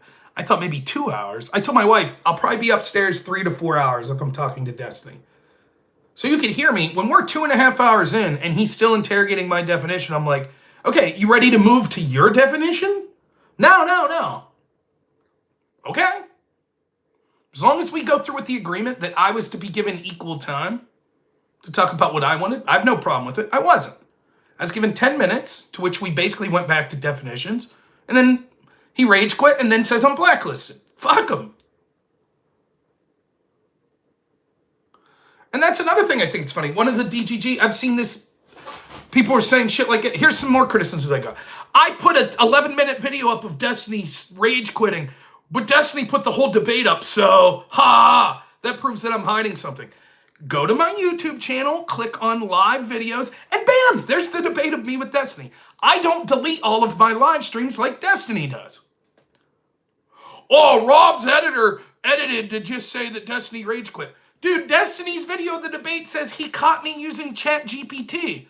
The video that's been seen of me more than any other video that made it to the top page of Reddit was Destiny debates conservative into trans positive stance, where he literally edited a 1-minute TikTok video, and if you stretch the video out a minute beyond that, he says, yeah, I agree with you. But they selectively edit it. I just find it hilarious.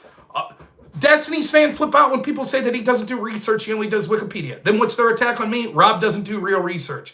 Destiny's fans flip out on me because there's an edited 11-minute video and it doesn't show the whole thing. Meanwhile, they have no problem with Destiny deleting his full videos off and his editor tagging things and having selective edits in the past. Never say a word about that. Fuck you guys. You're in a parasocial relationship with the streamer and you're going to defend him no matter what.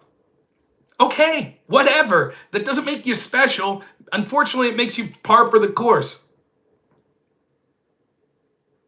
They're unlisted and on kick? Okay. I don't do any of that. Whatever I stream, with few exceptions. There are a few, like if I'm doing a live stream and like someone says the N-word or some shit, then I'll delete it because I don't want to lose my channel. But almost everything I do live continues to remain on X, Rumble, Kick, YouTube, Twitch. I don't delete anything. I'm not allowed to clip sections of it? Fuck off. Then here's some other criticisms that Destiny's made of me. He told Pisco that he felt what was terrible. That's what he said. It wasn't just that the real thing was how I tortured AI. That's the real problem. That's what he told Pisco. The real problem is how I tortured AI to get the answer I wanted. Okay, again, I've already answered this, but let's say that was hypothetically true. In the context of the conversation I had with Destiny, I was right. So maybe he would have an argument if I tortured the AI, and then I said, it said this, and Destiny looks at it and goes, no, it doesn't say that. But that's not what happened. We went to the fucking source document, and it said, Destiny immediately is like, oh, okay, yeah, it says there could be state insurrections. So who gives a shit how I came to that conclusion? Maybe I had a vision, I did mushrooms and had a vision. Who gives a fuck if the conclusion was correct? That's cope. I don't like how my opponent proved my argument was incorrect. What? Cope.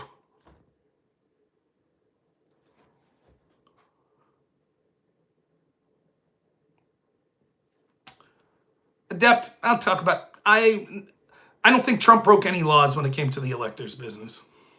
By the way, it's another thing I think Destiny's misled his audience on. Love to talk to him at some point about it. I wonder how much he's really read about that Hawaii electors decision. Does my shirt have your name? Oh, no, this is a buddy of mine. He does Cattail Resins, the name of his company. If you see I have a wood feature behind me when I stream it at my house. That was done by him. So yeah, I guess kind of is your name.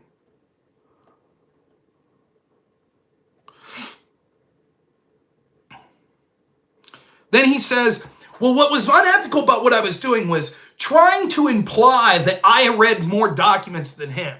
That's what I was doing. I was trying to imply that I read more than I did.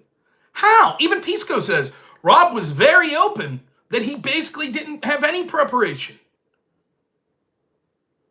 So again, Destiny, now his criticism from this video, someone told me, check out Destiny's video. All these people were sending me DMs of it yesterday. And the part I saw was him like, oh, the fact that Rob was like, he's telling this to Pisco. Rob was like, trying to claim he read more of this than me and blah, blah, blah, blah. He was trying to claim he read more than me. I was so fucking open and honest. Like, I didn't read much of this. Most of what was going on, and Destiny's like, just because I didn't read, like, the underlying court cases that... No! What happened was this. You go back and watch. It says intimidation by numbers. I say, what does that mean? He says, I don't know. Graber cites a court case here. Let's go to the Fry's court case. Okay, I've never read the Fry's court case. I don't know shit about it. Destiny hasn't read it. I didn't blame Destiny for not having read it. Never came up. We go to it. We start searching the document. I'm like, okay, here's what it says about intimidation by numbers. What part of that, what did I do that was unethical? I'm pretending to have read this document that both me and Destiny are reading for the first time on stream? That's his fucking claim? He says, I guarantee Rob didn't read the Colorado court case. Yeah, I did. I had a fucking debate with Pisco about it months ago. Did I fake it? Now, as I admitted, the first parts of it that had to do with, can you kick a president off? Can it be self-executing? I skimmed it, but I haven't debated any of that whatsoever. I didn't bring it up in that debate with Pisco. I was very upfront. And that part of it, that discussion wasn't very interesting to me. We were talking about whether or not January 6th was an insurrection, so... But I read that part of the Colorado court case. I think it was obvious in my discussion with Destiny that I'd read that part. Destiny originally says he read it, then he says, well, maybe I read a summary of it. Okay, how's that any different than what he's fucking accusing me of?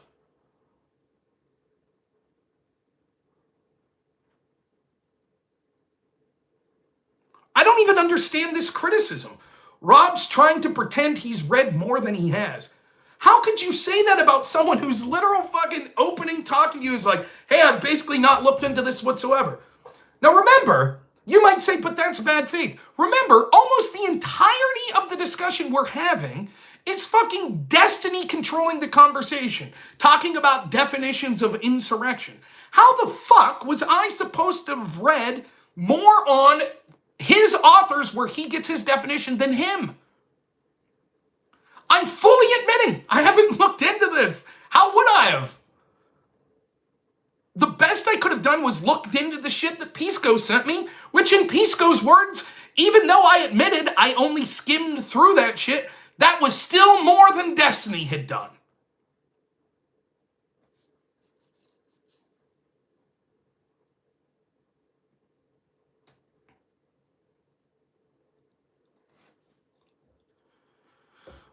And then what the fuck, like Blacklisted? Like, what the fuck? What is that? What are you, some fucking... Blacklisted. What the fuck is this? Am I going to get questions? Are you now or you ever been a sympathizer with Pisco or others that are against Destiny? Is that the questions we're going to get asked before I go back on Destiny's show? Dude, I don't give a fuck. You're not that important to me, dude. Not that fucking important. I have an official declarative statement. I will not talk to Rob Noor anymore. Great, dude. Stay in your fucking bubble. Sounds good, man. Hey, Pisco, better watch yourself. Don't want to get dead. Better kiss his ass, Destiny's ass enough, or he'll blacklist you, too. Yeah, there's a sign of a strong dude, huh? He was so pissed off about that AI thing that he talked to me for another 3 hours.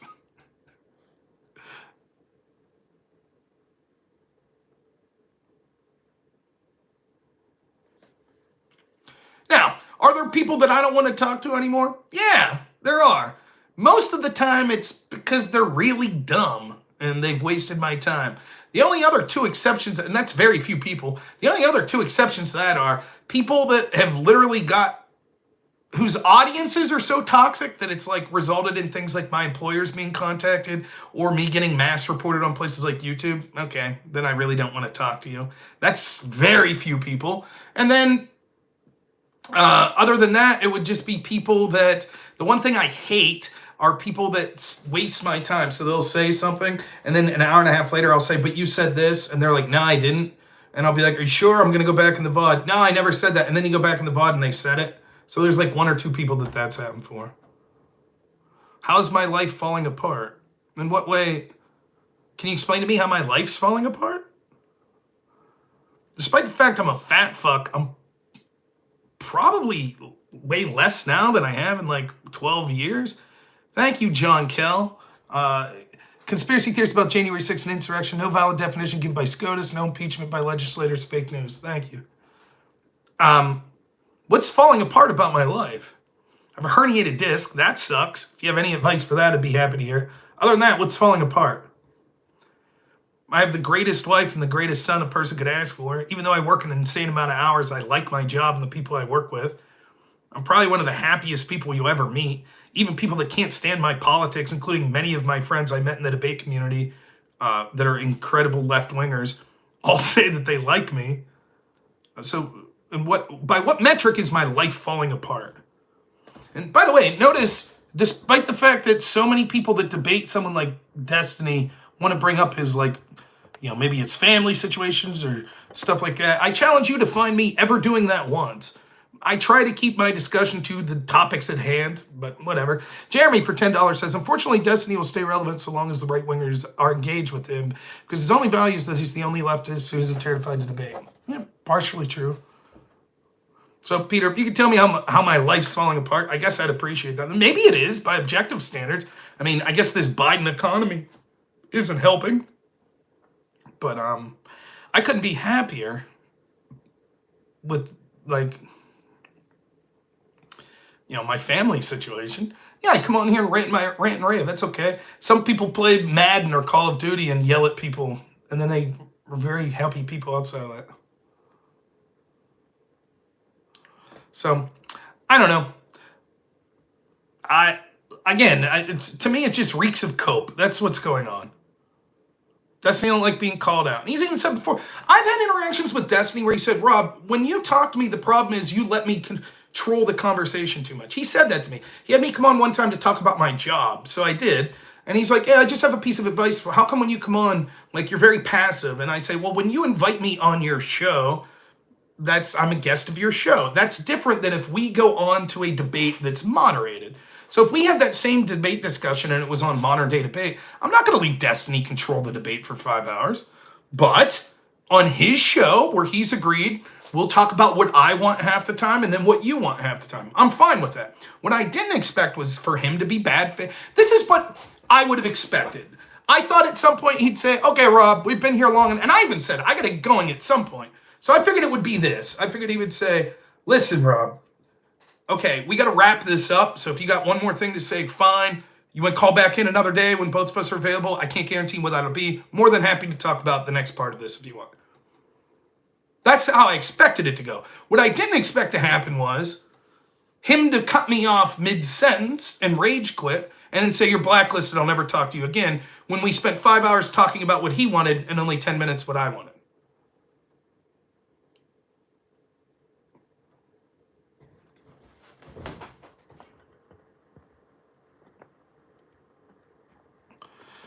Fedor for $5, thank you. Who cares about your weight loss? This morning I lost 5 pounds in 3 seconds. EPA didn't find out. I'm on good stuff.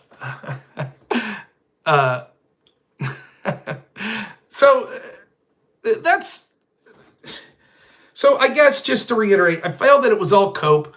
I think I explained the ChatGPT shit. I'm not going to keep fucking going. Look, I know how it works. I know how it is that anytime if I talk in the future and I say anything that goes remotely viral, I agree, the debate was a waste of time. Allowing Destiny to talk about the definitions of insurrection for 5 hours was a waste of fucking time. That's what I said the entire time. And yet I patiently, in good faith, let him interrogate me over and over and over for 5 hours. As soon as we got to talk about what I thought wouldn't have been a waste of time, which was practically how is the term definition used and the fact that there's a double standard, he rage quit. I understand people like you, Peter, go, I think it's not good enough. Imagine if it was the other way around. Imagine if he was like, okay, we'll talk about what you want first. And then we talked about 5 fucking hours I grilled him. He let me control the debate, constantly spurging out, interrupting him, whatever. 5 hours. And he's like, okay, let's talk about what I want. And I go, fuck it, see you later. Imagine what the Destiny people would be saying.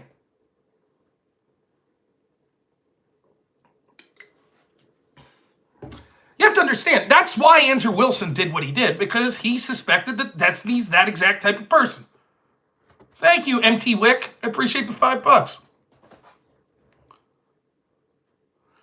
You understand, people like Andrew would have said to me, Rob, don't leave him control the debate. Optically, it's a huge loss for you. And you're right. Oh, sorry, I missed...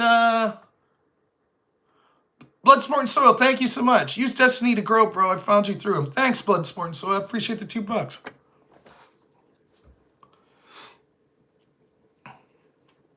I thought after that debate he had with Andrew Wilson that I would not leave him have that excuse. If he really needed to get it out of his system and talk about the definitions of insurrections for hours and hours and hours, I said, okay, fine. Then we had this whole discussion on, here's some other things that went on that I thought. So yeah, it's all cope. All this Rob's bad faith shit, just fucking cope. That's all it is. The AI shit, just fucking cope.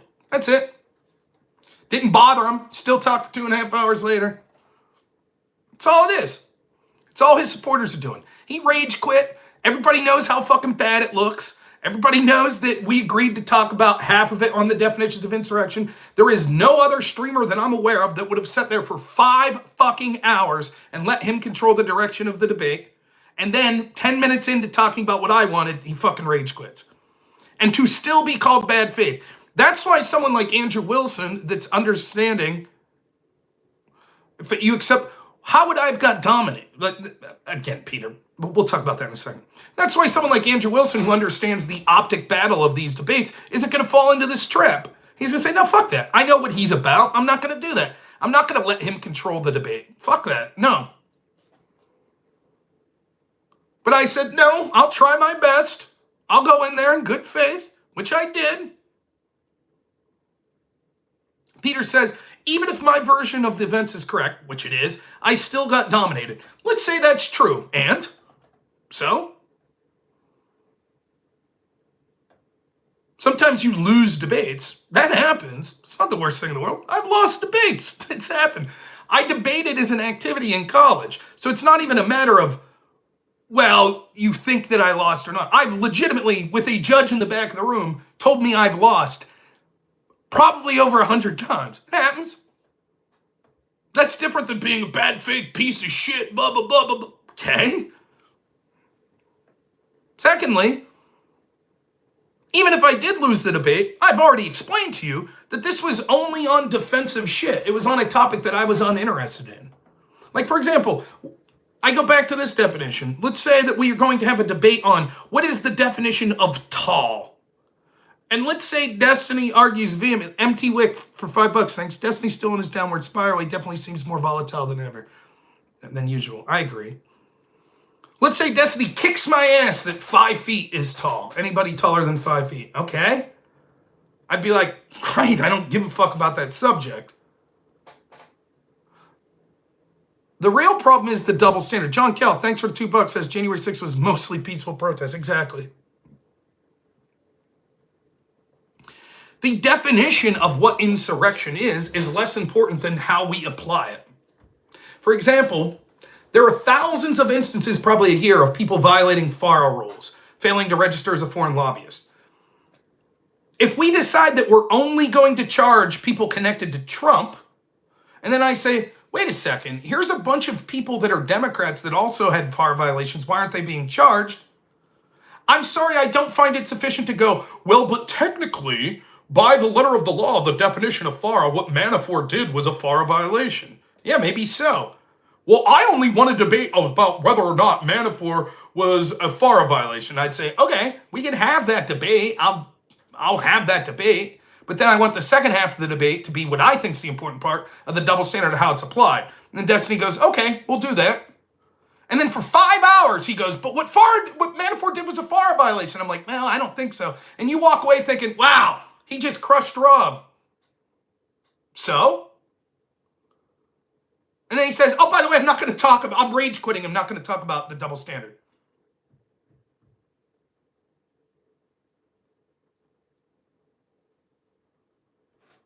And lastly, he didn't dominate me. It's just objectively untrue that he dominated me. He didn't. He did a very poor job. He interrogated my definition. Although there were some points that you may not have liked, I thought that I was over. I'll admit, I even admitted on my review stream of it, there were some parts that I think I need to shore up my definition. For example, why is it that I think that something like saying that the federal government doesn't have the right to tax you could be more akin to an insurrection than saying, I don't like who won this election? It's an interesting point, and I probably need to think of a better answer. But what Destiny chose to spend all of his time doing was arguing on whether or not everyone there January 6th wanted alternate electors. And I was like, I think there would have been enough. It would still be qualify as an insurrection under what you're saying here. But come on, it wasn't all of them. He chose to spend a half hour arguing that when I was like, I don't understand why you're arguing. And I think that I'm just true. I don't think this is a big point. Or he chose to bring up hypotheticals that had nothing to do with January 6th. In fact, he went through this extreme fine-tooth comb of my definition to then try to make an argument, which this would be a smart argument. Even under your definition, January 6th meets the terms of an insurrection. I said, okay, well, the big reason the easiest reason it didn't was I don't think that there was massive pre-planning of violence. And Destiny set that up with over an hour's worth of conversations of, but if you bring a weapon to a house you're going to burglarize, doesn't that mean you intended to use violence to use that weapon? And I'm like, well, no, because what I'm saying is there's a difference. There's premeditation. Thank you, Lexus, for $2. Says, do you have a Discord? I'd love to hang out and talk. I do have a Discord. I don't have the link up right now. I think it's just at Rob Noor, but I have a Discord channel too, Normal America. If someone could type the link in, I can't do it because I'm on the phone. But yeah, you could find it. It's not hard. I don't use it a lot though, unfortunately. And you might think my answer was dog shit to that. I think it's pretty good. In my head, it makes sense. Now I understand the legal difference. Like everyone kept saying, oh, Rob's saying if I break into his house with a gun, then I have the right to use that gun in self-defense. Quite the opposite. I said that I basically support what I generally understand to be the castle doctrine. You have the right to use physical force, including lethal force, to protect yourself and your property. But that doesn't mean that the burglar premeditated using that gun against you. Not necessarily. He may have, but it doesn't mean. Because Destiny's trying to set, and the analogy doesn't even make sense, because a burglary, you're 100% going to commit a crime. That's not what was going on January 6th. They didn't go there thinking, I'm going to commit a crime. They went there to a protest that got out of hand. So the analogy, and that's what I said, the hypothetical doesn't work. It's not analogous. No, you can't say that. You can't say that. Okay? Then when we jump into, well, why are you making all these claims? He says, well, they pre-planned violence because they brought thousands of weapons. Thousands of weapons. I said, okay, like what? Well, never mind. We'll skip that part. So when we finally got to, why did we talk about this shit for an hour? When we finally got to the meat and potatoes, he's just like, never mind. We'll skip that. What the fuck are you talking about? What was the point of all these absurd hypotheticals? And no one's even talking about it. The most absurd, stupid thing that was said that entire debate, even if you think my points were dumb, I don't know how people weren't like, wait, what the fuck did Destiny just say? Destiny made the argument that if you ever commit any type of crime and you have a weapon on you, then you have intended to use that weapon for violence against someone. Let me repeat that. If you commit any type of crime and you have a weapon on you, then you intended to use that weapon. I said, so you're telling me that if a woman has pepper spray in her purse and shoplifts, she intended to use that pepper spray as a weapon. That was her intent. She premeditated using pepper spray as a weapon. Yes. What? Now take that into conjunction when he said there were thousands of weapons there January 6th. What are those weapons? Rob, there were projectile weapons and piercing weapons. I've heard these claims. Like what? Like a flag. That's a piercing weapon. Projectile weapons like rocks. Or you could use your phone as a projectile weapon. Oh, look. Shit, I have a piercing weapon. I guess if that's in my pocket and I go to a protest, I've intended to stab someone with it, according to Destiny. If I shoplift and I have a pen in my purse, that means I intended to stab someone? Is that the argument? And you would say, of course not, Rob, that's not a weapon. Oh, but that's not what Destiny said about January 6th. He said there were thousands of weapons. And when I asked him to define them, he was like, never mind. Want to know why? Because those claims that there were thousands of weapons talked about things like flags and other innocuous fucking objects.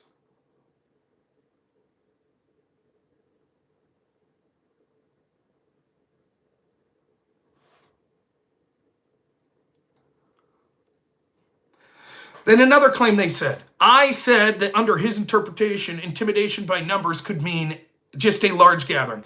What happened was, unlike Destiny, I let him interrogate me and control the direction of the debate, and he keeps screaming, give me a yes, no answer, give me a yes, no answer, give me right now a yes, no answer, as he's spurging out, because that's what he does. So when it says intimidation by numbers, and again, notice that Destiny's definition says if they use violence, force, or, not and, or intimidation by numbers. Well, what does that mean, intimidation by numbers? So we go to the court cases and we're reading the documents, and it says it doesn't have to be a show of force in lieu of getting weapons. Just having enough people there could stand in want of weapons.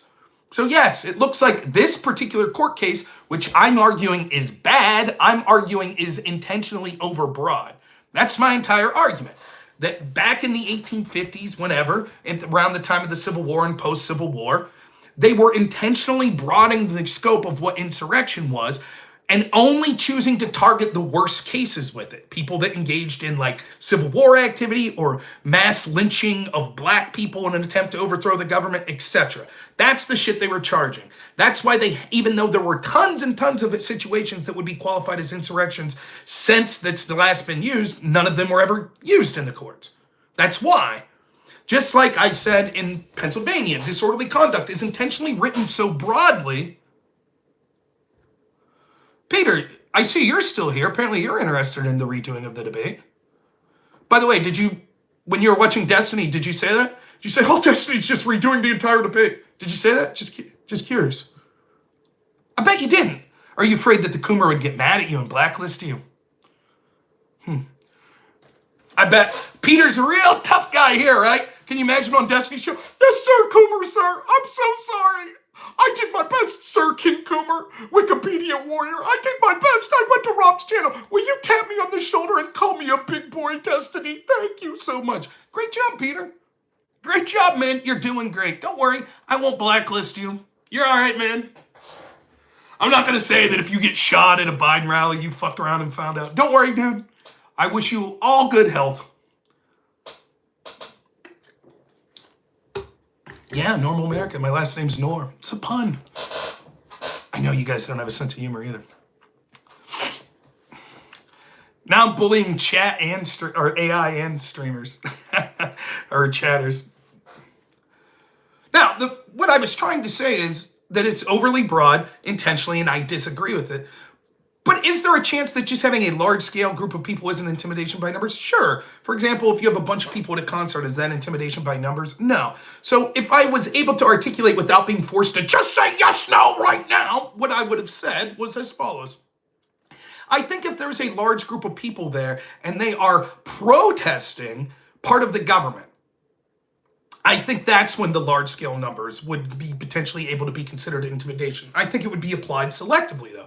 For example, you can envision a scenario where 1,000 people show up and don't say a word, just stare in a governor's building. And there's 10 security there, and 1,000 of people just stand right at the barricade and stare. That could literally be intimidation by numbers.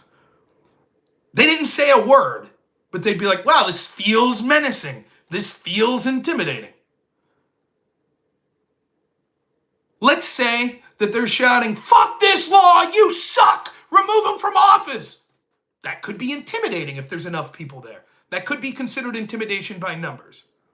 If they're just there playing hacky sack and enjoying music, and it's not really about any government institution, then no, it probably wouldn't be intimidation by numbers.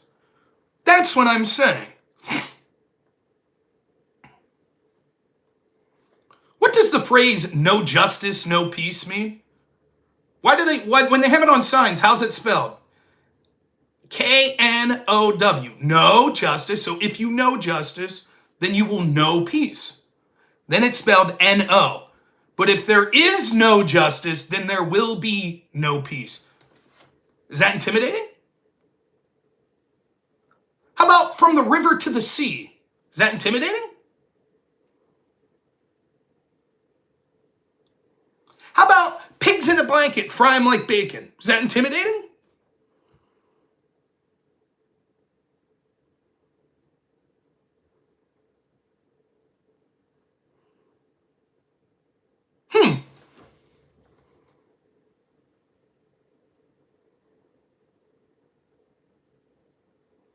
How about when you're calling people baby killers or war pigs? Is that intimidating? When thousands of people shout that it's returning troops.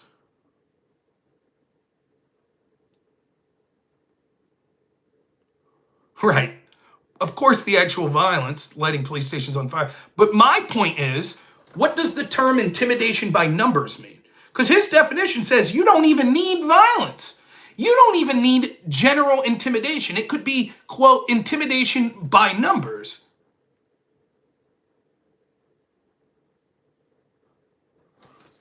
Thank you so much, Cruz. If you could debate any, for $20, thanks. Any 5 people on Earth, who would they be? It's a good question. Joe Biden, Kamala Harris, Tim Walz, Mehdi Hassan. We'll make it 6, the Krasenstein brothers. How about that? There's a lot of people I'd like to talk to on the right. Maybe I'd even debate them at some point, but.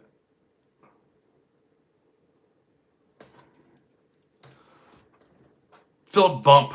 I would love to debate him.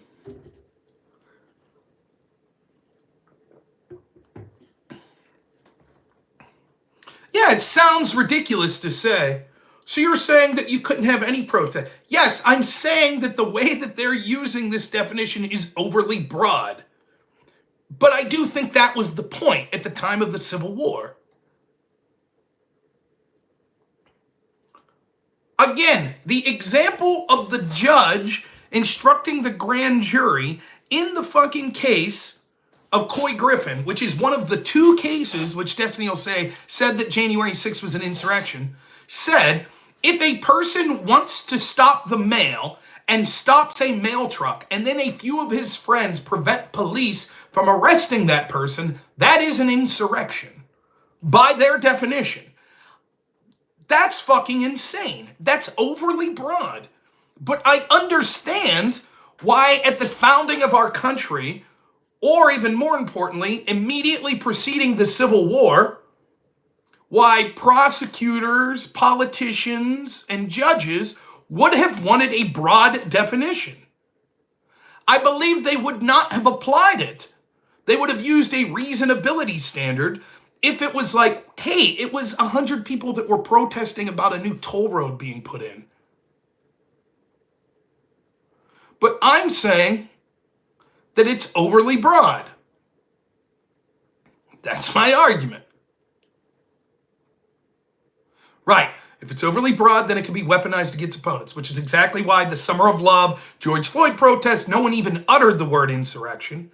By the way, I saw Pisco, a little bit of Pisco saying that I'm wrong in saying my colloquial definition because show me one dictionary that says that. Well, colloquial definition doesn't just mean comes from a dictionary. I could prove that my colloquial definition is closer than any definition he would say that doesn't meet that because we could see things that were clearly insurrections, like the burning down of the Minneapolis police station by Black Lives Matter, that almost no one called an insurrection. I don't recall hearing the term until January 6th.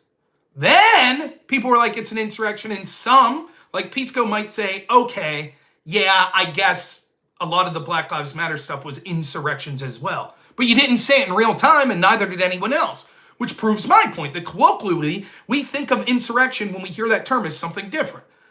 I'm just giving my honest opinion. What do I think? When someone comes up to me and says, hey man, did you hear? Check this out, Rob. Did you hear that? Remember those weird fuckers that live in that town over? Like the Smith clan? I'm like, oh yeah, those weird fuckers. They make moonshine and shit. They're always getting busted for selling weed. Yeah, did you hear they insurrected against the government? When I say that, what are you thinking? Are you thinking, oh, a couple of them tried to stop a mail truck? No. Are you thinking they went to a protest and had clashes with police? No. I'm thinking, oh man, they took rifles and shit and attacked the government? That's what I'm thinking. That in my head, that's what I would think. Does that mean that that's exactly what the law says? No. But when I say colloquial, that's what I'm talking about. Anyways, I'd love to hear a defense of Destiny's position that a woman who shoplifts with pepper spray in her purse has premeditated attacking someone with pepper spray.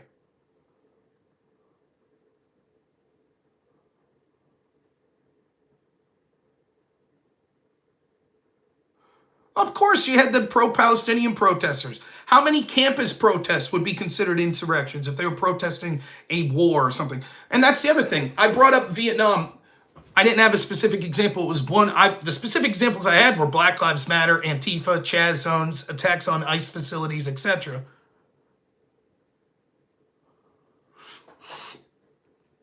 But Vietnam's something that I know, even if I don't have the, Kent State I was aware of, but I didn't know if it would meet the definition because I don't know if the rioting and the violence was after gunshots were had or not. I don't know. I am aware of the Weather Underground as well, which I didn't bring up at that time. But I knew that there were riots, there were protests that broke out in violence over Vietnam. I didn't have the specific date or whatever. When Destiny acts like, oh, you brought that up and didn't know the specific dates. Blah, blah, blah. Okay, dude. Yeah, they threw rocks at police at Kent State. Okay. And also remember, Destiny says early in that debate, when I'm talking about, well, the Whiskey Rebellion was against the federal government's ability to tax. And he says, but actually being against law enforcement of the executive is being against the entire executive branch in the first place, which makes it even worse. So the executive enforces the law. So being against law enforcement is clearly an insurrection as well. But if you've conceded that there could be state-level insurrections, then wouldn't being against any law enforcement, doesn't that mean any protest against any law enforcement is tantamount to protesting the enforcement of law, which, according to Destiny, would meet his qualification for insurrection? So wouldn't that mean basically the entirety of Black Lives Matter? All you have to prove at that point then is, was it a public assemblage? Yeah, they all were. We're agreeing that it was against the law. Okay, was it a public purpose? Sure, it's a public purpose because they're not saying, I'm against you arresting my neighbor. They're saying, I'm against the law enforcement existing as it does. They want a public change. So then the only question is, did it use violence, force, or intimidation? Any that resulted in any clashes with the police clearly meet that qualification. And any that said things like no justice, no peace would also meet that justification because that's an intimidating phrase. Other great arguments Destiny made. How did Trump engage in the insurrection? That's the other part. In order for them to sort of, they not just have to argue that there was an insurrection. They have to argue that Trump engaged in it. How? Well, he said fight like hell. He also said be peaceful. That doesn't count.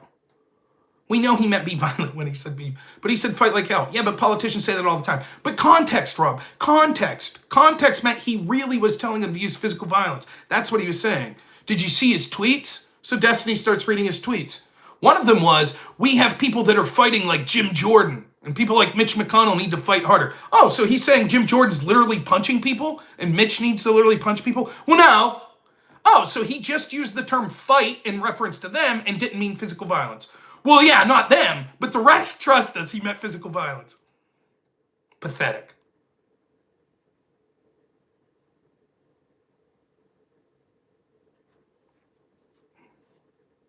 Just pathetic.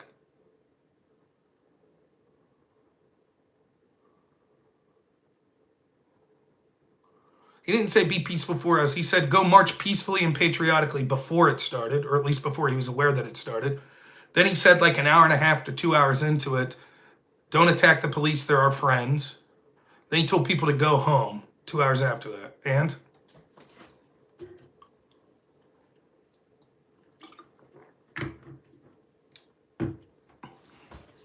court was also clear in saying that inaction is not engagement.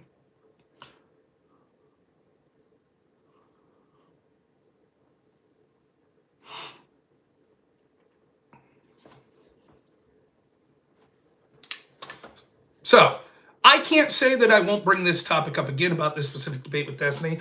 You want to know why I can't say that? Because it's my channel and I'll do what I want. I do this basically for my amusement. So, if this is engagement that people don't like, I'm sorry. I know that I'm rehashing this for the second time. However, I will say that my plan is to stop talking about this shit. Let no person accuse me of not wading in to talk to who the left claims is their best at debating, in this case Destiny, and giving him 5 fucking hours to talk specifically what he wanted. Definitions of January 6th. I fucking did it. I'm tired of talking about January 6th. It is a political losing argument from my side. Not because, oh, January 6th was an insurrection, but because that's exactly what the left and the Democrats want to talk about. They don't want to talk about the fact, like, here's a question for you. Kamala Harris is surging in the polls. What's her policy positions? Right, it's a losing argument, as I've already said, in that it's a defensive argument. Hey, Peter Mars, how would you like to talk about Tim Walz's stolen valor stuff for the next 4 months nonstop and do 10 to 12 debates on it? How would you like to talk about that? You'd say, yeah, I'm not fucking interested in this.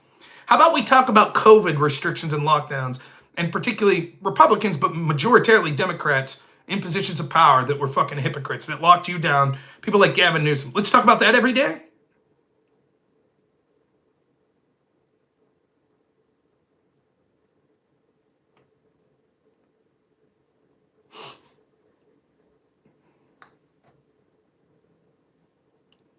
So I'm going to start talking about the issues that I think in my own small little way are important issues. Want to know what matters to like me and my neighbors? We can't afford groceries. The border is porous. It looks like we're inching closer to getting involved in a serious war every day. We have a president right now that's nowhere to be seen, who's not mentally competent enough to run for president. We have the leading candidate at this point, based on polling, that's going to be the next president that didn't win one primary vote, that hasn't given any fucking policy positions, that since she's been announced as the Democrat candidate, hasn't given one press conference, hasn't given one pre-scripted commentary where she could be challenged, despite the fact that we're being told by her campaign, all of the positions she ran on in 2020, trust us, she doesn't believe them now. Actually, she's no longer for open border. She's not for banning fracking. She's changed her mind in all of it. And no one's holding her accountable. And it's actually more of a threat than just Kamala winning. Remember when I told you after the Biden-Trump debate that the most important thing to take away from that debate was the fact that almost every major institution in this country had blatantly lied to you about Joe Biden's mental health for years. They didn't give a fuck. They don't give it. They talk about terms like democracy. Democracy means actually, it's not just one person, one vote.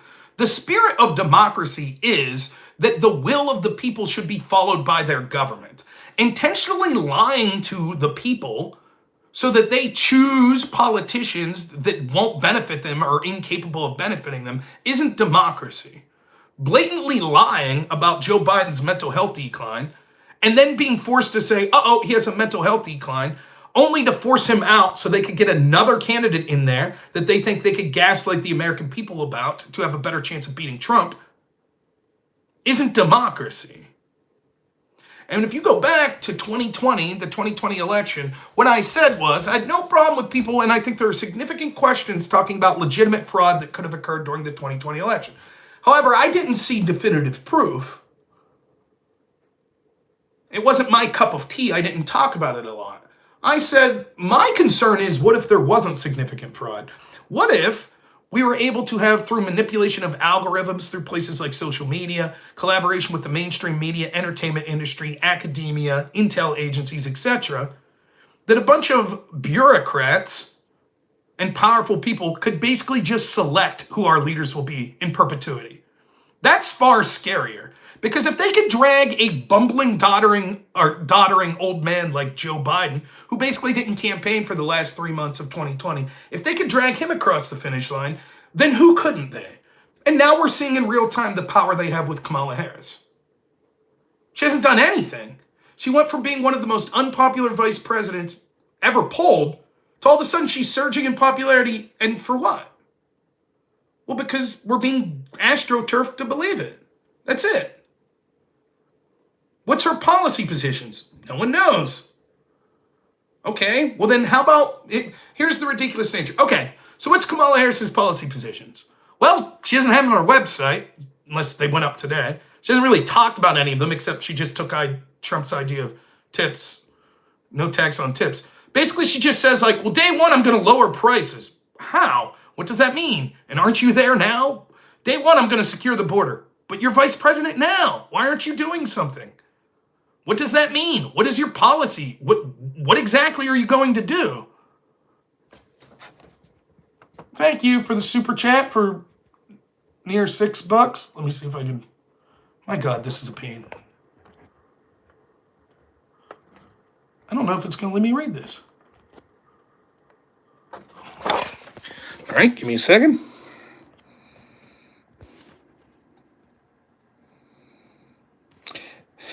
Thank you, Sex Haver, 420.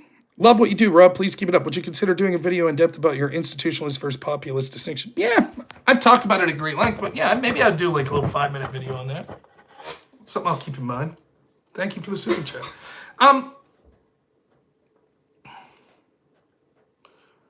So if she hasn't talked about her policy positions, okay, where would we go? Well, it seems like the reasonable thing to do would say, okay, well, what's policy position she's endorsed historically?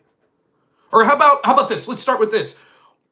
Okay, she's the vice president now to a president that's basically MIA. So surely she must endorse the policies of the current administration. No, not necessarily. Okay, then I guess she'll go with the policy position she ran on when she ran in 2020. No. Really? No. Okay, so she's not announcing her policy positions. She's not running on, I'm going to do the same stuff that I'm doing now as vice president. She's not running on the policy position she had in 2020. Okay, maybe we should look at her VP pick and maybe the policy positions he had. That's what she's going to, that's kind of a record, that's who she picked. No, not necessarily.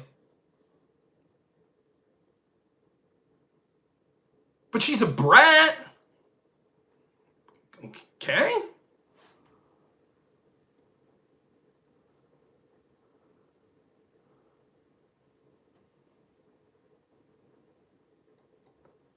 And she's going to win. Everybody understands that, right?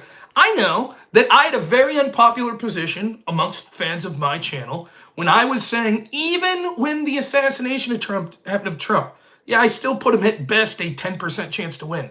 And I had people going, that's absurd. The election's over. It's over, man. Trump's clearly going to win. Biden's not even there, and blah, blah, blah. I've been saying for years, Biden's not going to be the nominee in 2024. That's nuts. Lefties were telling me that. That's crazy. That's insane. That's nuts. Okay? Now look where we're at. Family's doing great. Batman. How do I like what apples? Yeah, it sucks that another institutionalist will win. Let me tell you how I like those apples, Peter. I'll try to do my best that the candidate I want to win wins. That's what I plan to do. I'm not going to be a crybaby like your boy Destiny and say, well, if you go to a Kamala rally and you get shot, you had it coming, fuck around, find out. Not going to do that. One thing about being a populist and being someone who's against institutional corruption is my candidate basically never wins. So I know what it feels like to not win and then not have a little kid tantrum where I'm saying people deserve to die. You know. Chandler Franklin for $5 says, Rob, you think about Trump telling his cronies to axe the border bill so he could run on the issue of the border during the election? Did he? Is that what he said? I think that he wanted the border bill axed because it was a shitty bill, in part that would have enshrined into law that even if he wins the presidency, he would have been beholden to that bill for like 2 years that let a bunch of people in. I think the fact, why is it that the people that are concerned about this so much didn't give a fuck for 3 years where the Biden-Kamala administration basically did jack shit and said the border was secure? Then when they clearly, for political reasons on the year of election, say, never mind, we're now going to enshrine this law that actually doesn't do dick all for the border, has a bunch of loopholes, still allows thousands of people in every day. But we're going to say, see, we put something there, and because Trump didn't like it and Republicans didn't like it, clearly they don't care about the border. Sorry, not buying it. That's what I think about it. Now, I'm not wrong. I talked about that border bill at great length. Sorry.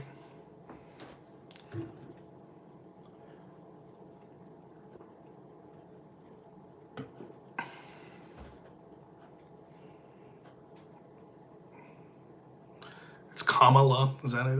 Kamambla, isn't that how Trump spells it?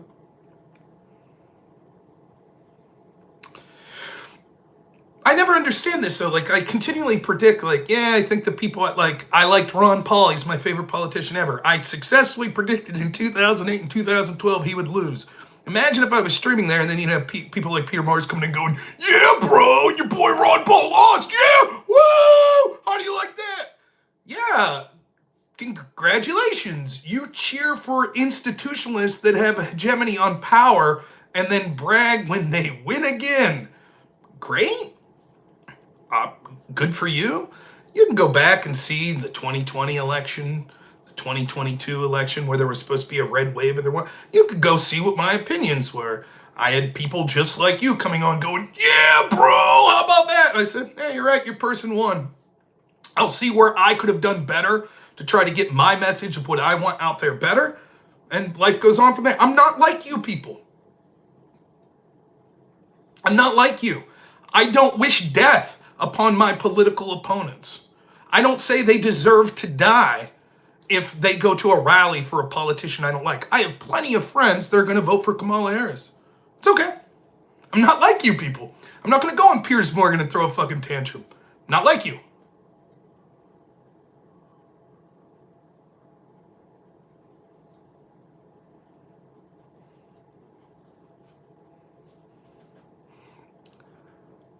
If it makes you feel good, if you get that dopamine rush to come on and say, yeah, Rob, Trump's gonna lose. How about that? Yeah, I know he'll lose. Of course, I knew he would lose in 2016. I was wrong about that. But I said ever since then that these corrupt institutions will not make the case or will not make the same mistake twice. And they'll make sure they pull out all the stops to make sure that an outsider doesn't get elected again. It'll be okay. Because what's going to happen is Trump will lose. And then what we'll see in 2028 is we'll get a more palpable institutional Republican candidate. That's what we'll get. And so then we'll have some sort of left-wing puppet. Kamala Harris presumably would run again. Or, a Gavin Newsom type. And then we'll see a Marco Rubio, Nikki Haley type that'll be non-threatening. They'll agree on all the interventionism, war, bailing out banks, not doing anything for the border, etc. They'll agree with all of that shit. And then the media will be slightly more fair. They'll still have a lean towards the Democratic Party.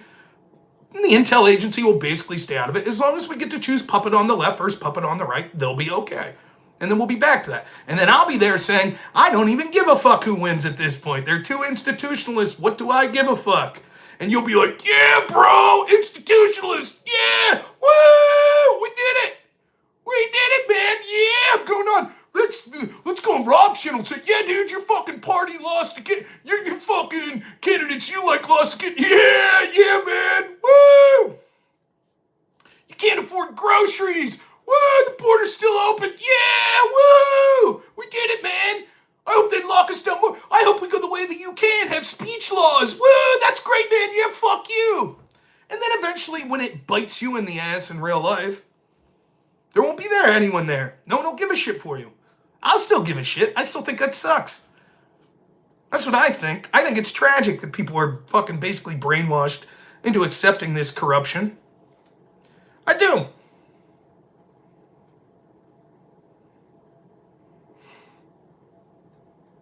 Now, it would be funny here's an even bigger black pill. Not only does Trump only have like a 5% chance of winning, but the chance of him doing anything meaningful to actually stop this sort of institutional corruption when he wins would be like 5% anyways. Now, I'm no mathematician. I don't know quite what's that point at, like a 0.25 chance of anything significant being done, of him winning and then doing something significant. So that's pretty fucking low. So I'd say the chances of it, that's what I said when Destiny was spurging out and spiraling about, the assassination attempt to Trump. I was like, someone tell the dude it's all right. They're still going to win. It's okay, dude. Take a breath. You don't have to worry about perpetually losing like my side does. You're on the side of the institutions. You'll be all right, man, as long as you're a puppet for them. Of course, the problem with being on the side of the institution is you're only as useful to them. You're only part of the party as long as you're useful. And then when you're not, they'll just fucking sabotage you. Ask Joe Biden. So he just got kicked to the side. So, whatever. People will find out. You hope someone does an edit of this later In what way, Peter Mars? Did you like the part where I was talking about how you're a dick rider of Destiny and that you're too cowardly to say things like, what, are you going to redo the debate with Rob again, Destiny? You going to talk about that? Is that the part you wanted to see an edit of? I agree, Peter. I hope someone does edit that. I find people like you to be very intriguing. Are you really hoping that someone edits it so you can take it to Destiny and say, Destiny, look what a good boy I am. I'm such a good boy, Destiny. Tell me I'm a good boy. I went in Rob's chat. I did it. I went in Rob's chat. I would never criticize you. I'm afraid of you. You're such an intimidating presence. I don't want to get blacklisted from you. I just want to be your special little boy. That's all I want. I just want that. I went there. I said, I hope they edit it. I hope that my name, please say my name. Say my name so Destiny could see it. Wouldn't that be great? Oh, that would be fantastic. I would love that. Oh, Peter may blacklist me. I got to be careful. Yeah, but I agree, Peter. I think that'd be great for you, man.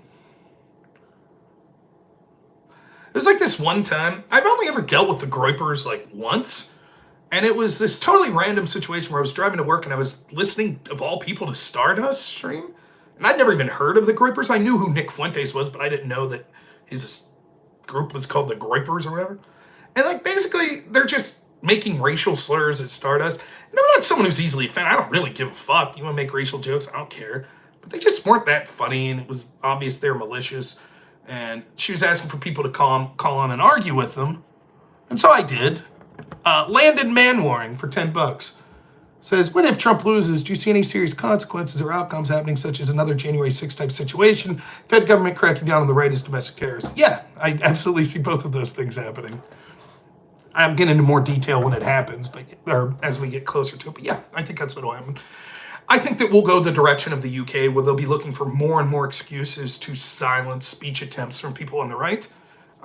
So I definitely see that occurring.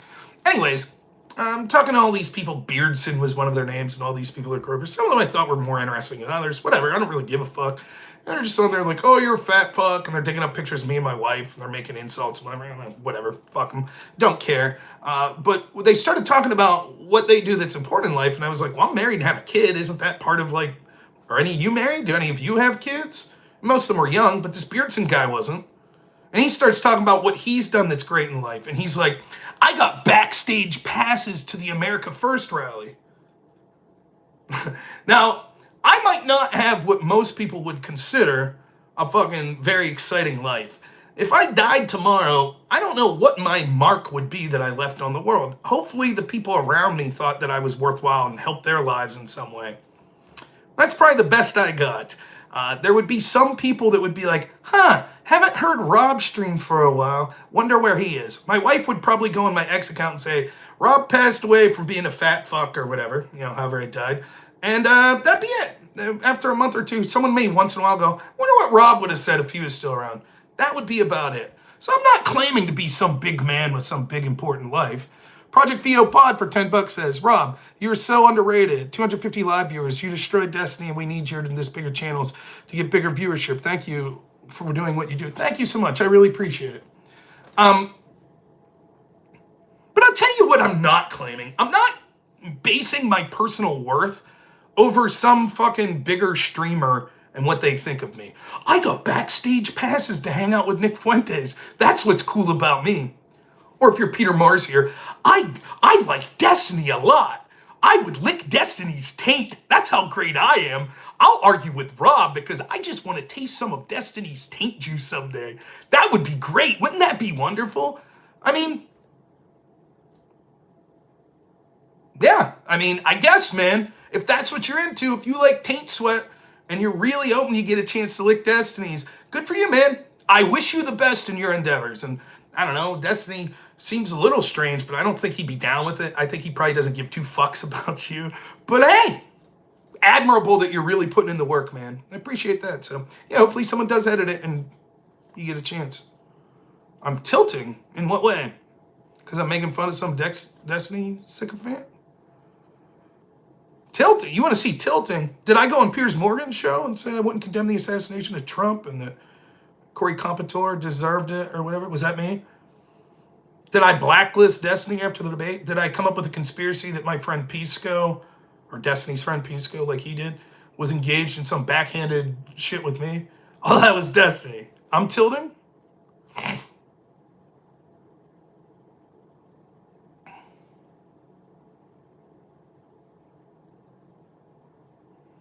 Oh, great for you, Peter. You're only here to make fun of it. That's great. Well, I'm only here to make fun of you and have fun, so I hope you don't have hard feelings about it. I hope you're enjoying yourself. I'm enjoying interacting with you, or I wouldn't be interacting, so I think it's fun. I honestly don't mean hard feelings. That doesn't mean I'm going to stop picking on you. Drunk Batman says, your walls are looking empty. Let's fix that. Let's go Steelers. Work office, so I can't really put decorations up here. At my house, I think my wall's looking pretty good. Yeah, I agree JD Vance is intelligent. So,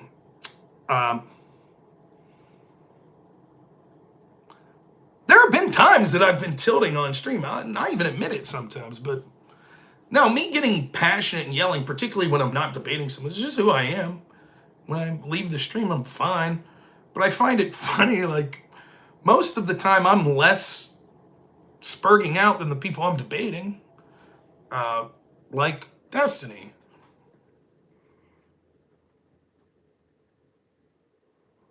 Yeah, ask yourself and Avi. That's the two people that I was talking to do this debate with Pisco about what is the standard legal definition of January 6th. Thanks, Scott. I appreciate it. Is Destiny behind the curtain? No. I mean, I know he's not a tall man, but I don't think he's that short. I think I'm not going to make a lot of height jokes about Destiny because he may be taller than me. I'm only 5'7.5", so I'm a short, fat guy, so I'm not about to make fun of people's personal appearances. And that's the other thing. Like, I don't know if people realize this. I actually like Destiny. I like Pisco, too. That doesn't mean I'm not going to say when I think they're bad faith or when I think they're fucking crybabies or like I'll call the shit out of it. But I'm not wishing them ill. I kind of wish the best for them. I do.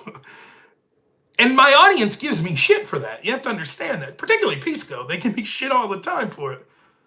It would have been the easiest thing in the world for me to just clip Destiny saying, making fun of Corey Comperatore, that firefighter that got shot, and be like, oh, look, this is the left, man. Here's the big lefties that we debate. This is who they are. But I didn't do that, did I? I didn't. And the irony is, I've never once called for Destiny BD platform. He's called for it for me. I did a whole video about it. He did a live stream where he was like at an airport and he was live streaming on his mobile phone. And he was talking about conspiracy theorists like me. And it was asked how to stop me. And he said to basically get rid of social media like that. Chad Smith, 199. The Destiny steps confession through projection. Agreed. Now, in fairness, he said get rid of all content creators. But Scott, for $5, says, for entertaining speaking, Rob, with a noble real world, for an entertaining speaker, I have a noble real world job. Thank you, but I don't think I'm some hero. I wouldn't do this job if I didn't like it. So it's not like I have some sacrifice. I mean, it's sacrifice in that it's fucking working a lot of hours. But if I wasn't a drunk all through college, I would have probably got a job that paid more and wouldn't be doing this. So I do appreciate it, but I don't think, let me put it in a different way. There are a lot of people that do this job that are sacks of shit that I think do it very poorly. So hold your judgment on whether or not that I'm doing something good, because maybe I'm shit at it. Maybe I'm terrible. I don't think I am. I think I'm good at it. But just doing a particular type of job doesn't make you a good person. So regarding the bringing of a gun to a portion of the debate, what about if so? Oh, shit. I lost that. Dude, I'm so sorry. On the phone, the way I can only read like 2 messages at a time. I don't know. Missed your question, man. Sorry, I don't know how to bring it up.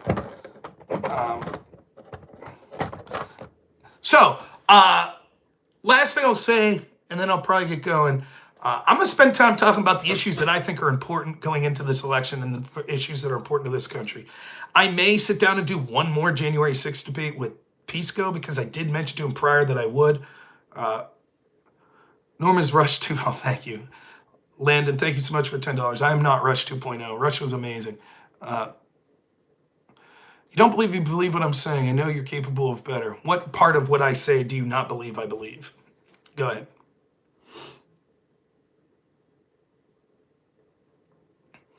Tell me the part that you don't think. What is it that you think I say that I don't believe? You think I really believe January 6th was an insurrection? I should be able to, Achilles. The problem is when multiple chats are coming at the same time, I can only read 2 at a time and it bumps it up. So it bumped it up before I finished reading. What part of what I say do I not believe? Is that it? I don't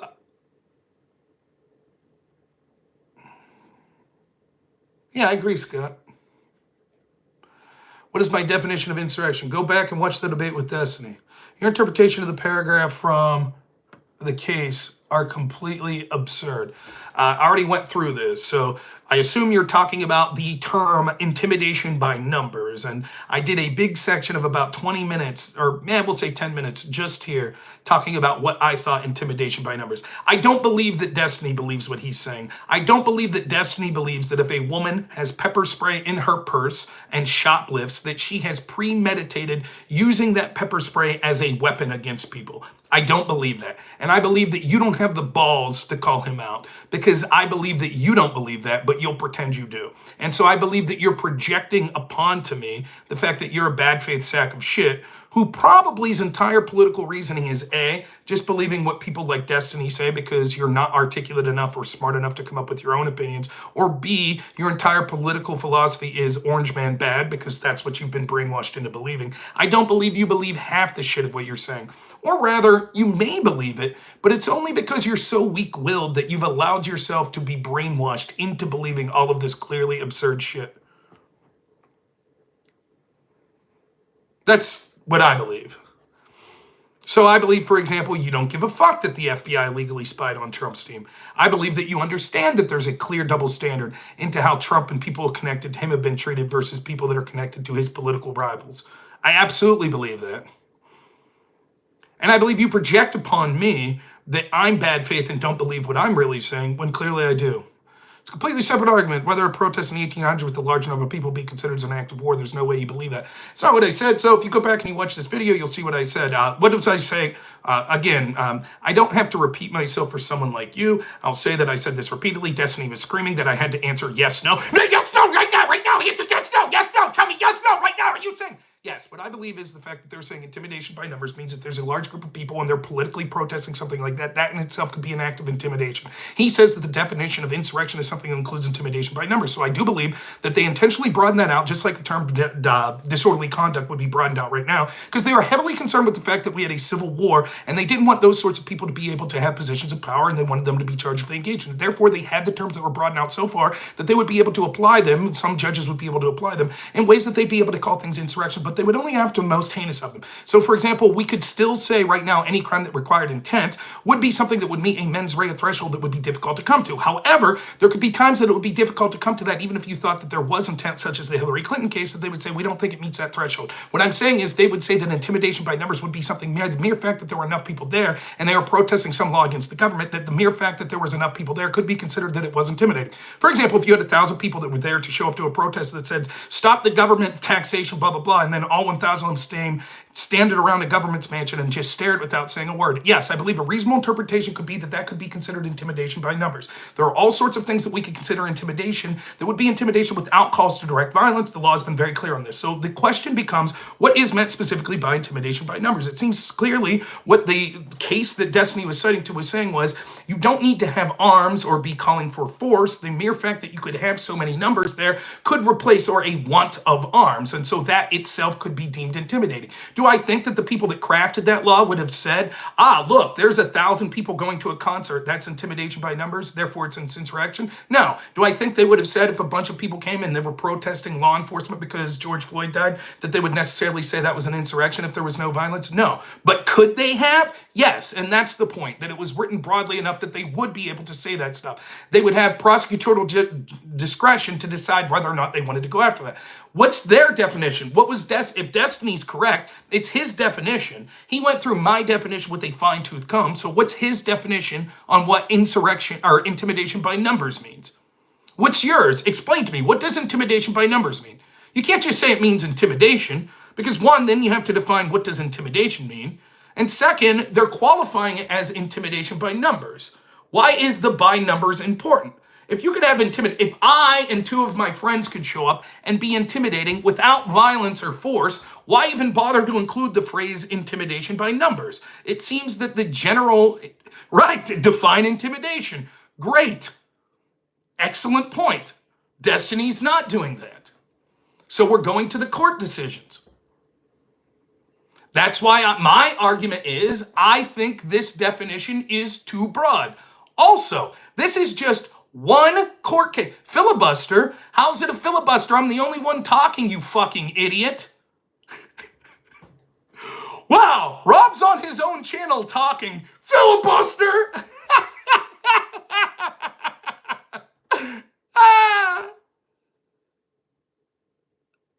Yes, already talked about that. You were here when you heard me talking about it. Yep, actually it was Claude. Yep. Yes, you are here. I'm actually responding more than most people respond to their chats.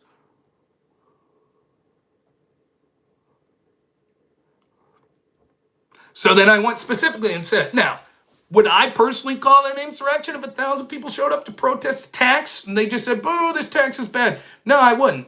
But could they theoretically? Yeah, they could. If we're using that definition. Hey, egg guy, whatever your real name was. If 10,000 people show up to protest a law and they say something like no justice, no peace, is that intimidation? Go ahead, Egg. Why don't you tell me? You don't believe I believe what I'm saying, so why don't you tell us a little about what you believe? No justice, no peace. What's that mean? If you don't know justice, then you won't know peace.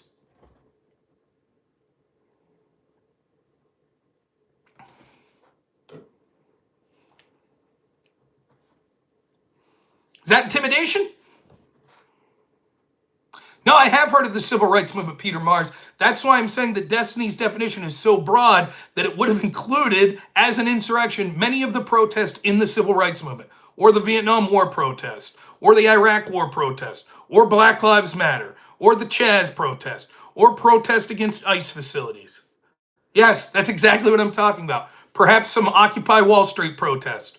Yep, some Tea Party protest. Yep, that's what I'm saying. That's how broad that definition is. The fact that that definition would apply to those events, but wasn't used ever for over 100 years. It was only used around the context of the Civil War or around the foundation of the country when there was all kinds of protest against the federal government's rights to exist, that they seem to apply these things. Why?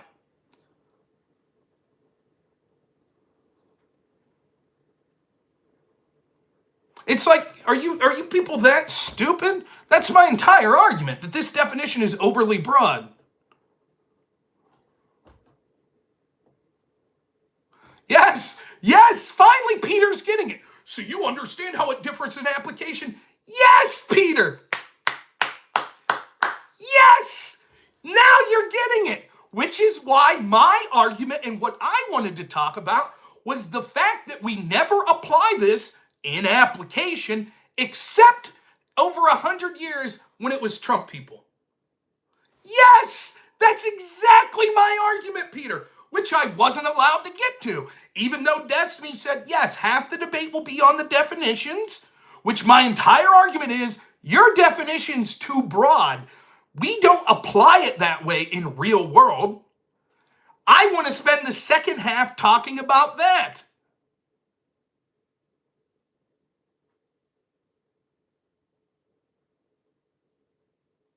No justice, no peace to me means, what does the word peace mean? Define the word peace. Fight like hell means, just like when politicians say fight like hell all the time. So I just want to be clear. Now, according to that person, he says no justice, no peace means that until we get justice, you won't stop hearing. You won't stop hearing about what we say. There won't be peace because we'll keep talking. That's not what peace says. Peace means no conflict, no violence. So no peace implies conflict, violence. That's intimidation. No, I don't believe that. I don't. But under Destiny's definition, that's what it would mean. It would be intimidating. If you say Trump saying fight like hell means be violent, then how would no justice, no peace be any different? And again, what this gets to is the selective application. That's the whole point. And then Destiny D-riders like Peter here He finally, the slowest Destiny fan, finally crosses the finish line. Oh, well, you understand differences in application. Yes! Yes! That's exactly the point, you dumb shits. It is resisting a law. Again, you understand? According to Destiny's definition, what he said to me was, yes, there could be state insurrections. He admitted that, finally. And he said the mere fact of protesting executive people, like law enforcement, is protesting the law. That's what he said. When I said the Whiskey Rebellion was protesting their tax, he said, you understand that like protesting like against the National Guard or against federal law enforcement is even worse because that's a protest against the rights of the executive to enforce and execute the law. That's Destiny's definition. So that would mean that that would apply at the state level as well. So when you have a bunch of people saying no justice, no peace, if we say that's intimidating, you don't get to say, fine, but that's not protesting a law. According to Destiny, protesting the law could be protesting the people charged with enforcing the law, which would mean under Destiny's definition, these would be insurrections. Again, you people, just like Destiny, can't argue. You can't logically extrapolate what this would mean. You understand that there's a clear double standard. You know it, but you have to make post hoc justifications for it. You know that objectively, Black Lives Matter protests were worse than January 6th. Destiny's own rationale suggested. Destiny told me that protest and violence against public institutions are the other side of the coin to voting. The only problem he said he had with the Black Lives Matter protest were that they attacked private enterprises, private businesses, private homes. But if it would have just been targeted at public, it wouldn't have been as bad. That would mean that January 6th wouldn't have been as bad in principle as the Black Lives Matter protest because they didn't attack any private institutions. Furthermore, by the metrics of the actual damage done, the amount of people killed, the amount of law enforcement injured, the amount of money of the damage done, etc., the quantity of the amount of people participating in insurrections, all of those standards as a whole, the Black Lives Matter Summer of Floyd protests were much worse than January 6th. Yet not one of you fucking Destiny dick riders ever called it an insurrection. In fact, when did Destiny start calling January 6th an insurrection? When I asked Pisco, he said that he was unaware until 2023 that January 6th was an insurrection. That's when he first got this definition, at least.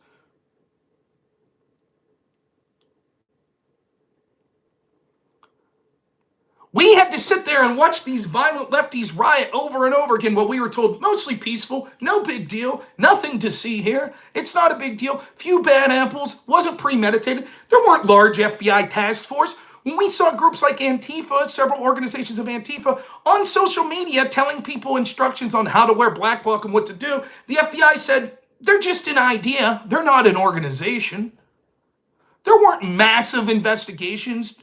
Even when we had politicians promoting bail funds to bail out people that were arrested when a police station was burned down. No massive investigations, no massive public outcry against them. Why? Where were the Democrats on this? Landon Manwaring for $10 says, one more for dead naming you, Rob. Apologies. Weekend brain. Love your streams. Keep destroying the shitlibs. Thank you, Landon. Appreciate it. He didn't give me a chance to cite specific examples. I mentioned one thing, Vietnam, and he said, give me the specific example, give me the specific example, Vietnam. Why would I need specific examples? He said specific example. He knows them. Is he unaware of them? Why do you think that's the case? So now the big argument, now we're supposed to believe Destiny and all of his fanboys are like, oh, we didn't know. We didn't know that there were cases of Black Lives Matter that were specific insurrections. We didn't know. Can you tell us that? We haven't heard of any of them. We just didn't know. Can you give me the specific examples? I didn't hear. I mean, Destiny thinks that insurrections are so severe that if you vote for a politician that he thinks was part of one, he thinks you basically have it coming if you get shot. That's how severe participating in an insurrection is. But he didn't have the curiosity to look into, I don't know, things from the same year, 2020, 2021. Didn't have the curiosity to look, we saw violent riots occurring on a nightly basis. Didn't have the curiosity to look into that. If you tell us, You couldn't name that either. Sure I can. May 30th, 2020. How about the day they burned down the police station in Minneapolis? How about the Chaz Zone? How about the specific attacks on ICE facilities? I don't have the specific date where they attacked, removed the flag, and then there was that guy from Antifa that got shot from the John Brown Gun Club that got shot attacking the ICE facility later that night. How about that one? Just to name a few. All those. When I said Vietnam, no, I didn't have. What I was saying at that point was, throughout that 100-year plus span where they didn't charge anyone with insurrections, there would have been many things, such as protesting the U.S. involvement in a war. If that had violence, premeditation, etc., that would be considered an insurrection. No doubt there were many instances where there would have been intimidation or violence in Vietnam War protests. Show me one, Ballot, show me one. And then when he Googles it and finds one that seems to meet that criteria, I just don't know, Rob. I don't know if it meets the criteria. I just don't know. That's what Destiny did. Then he fucking rage quits. PA riots, Philadelphia riots. Pittsburgh had less riots than Philadelphia, but yet there were riots in Philadelphia. How about New York? There were the Black Lives Matter protests where famously those two lawyers used Molotov cocktails to burn down police cars in New York. That would be considered an insurrection by the same thing. How about any time that you see those videos of Black Lives Matter that are protesting where they're saying pigs in a blanket fry 'em like bacon? That would be public assemblage. They're criticizing the police. They're using intimidation by numbers. They're threatening to kill police. That would be insurrection. So there's literally like a dozen that I've named. Any comment? You calling them out? Isn't it weird that the FBI and the Democrats didn't call for those insurrections to be investigated? They didn't call those insurrections? Strange, right? I mean, they think insurrections are very important.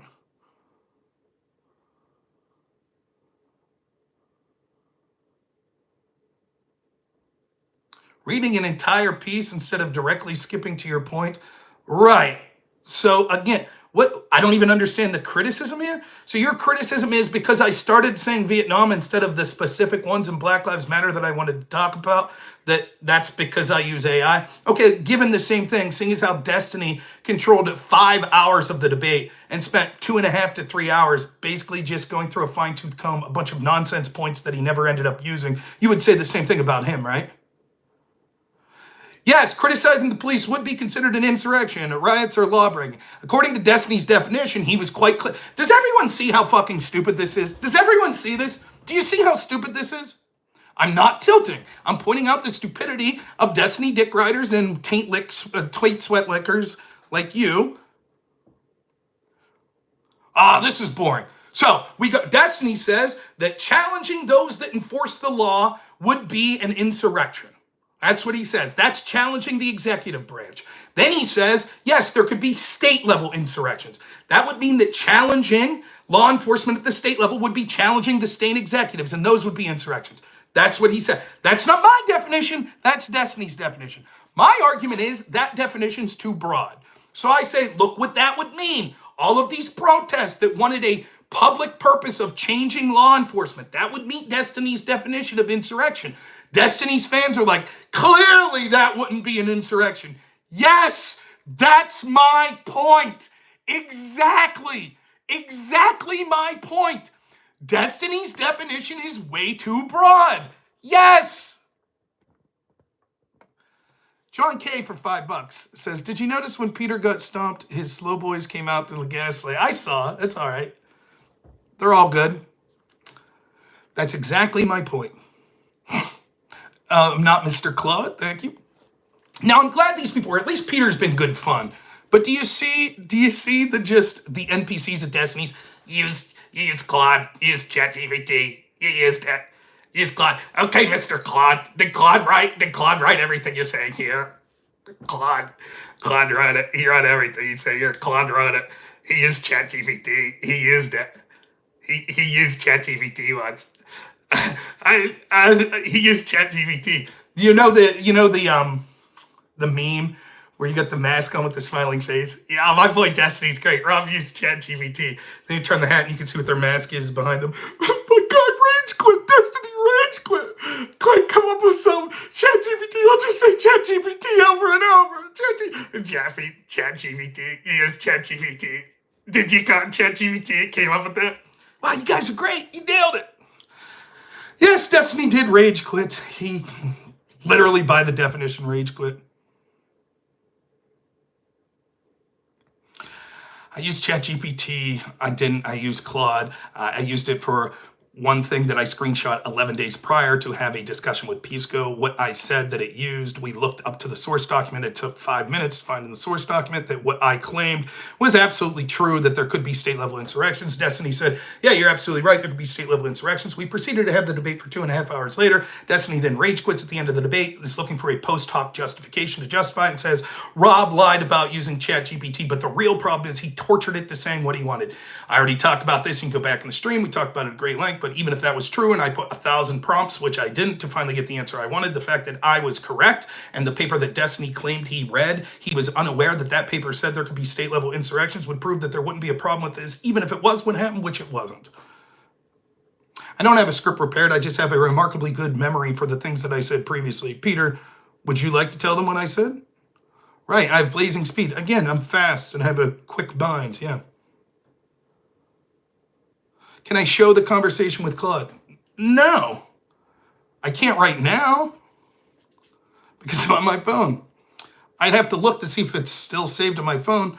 But again, I went through and said exactly what it said.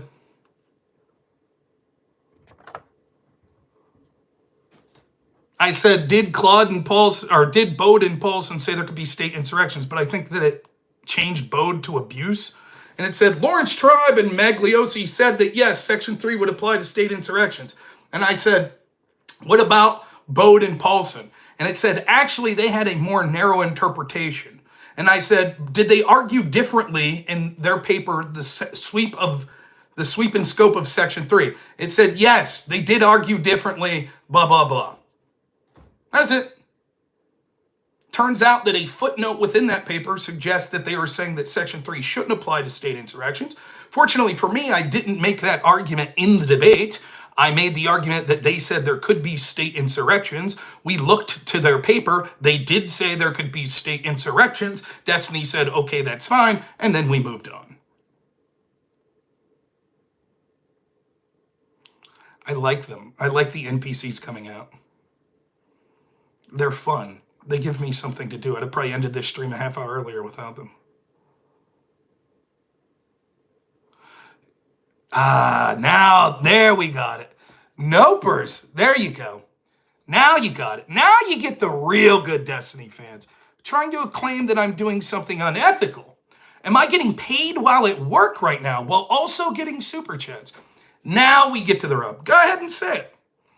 That's the real truth from some of these Destiny fans. This is the audience you get that is happy that Corey Comperatore died, that wants Trump to get assassinated. There you are. So what we're going to do is, we're going to find that guy, and he's going to be banned. See you, Nopers. And that's the real. Now, no, I'm not getting paid. I'm off the clock. But thank you so much for bringing it up. Thank you. Appreciate it.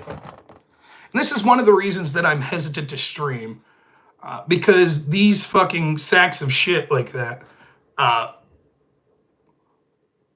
will try to ruin your life.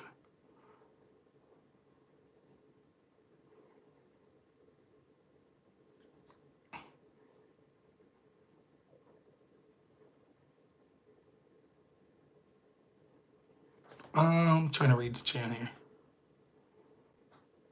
Yeah, it's strange mitosis, so each one's dumber than the next.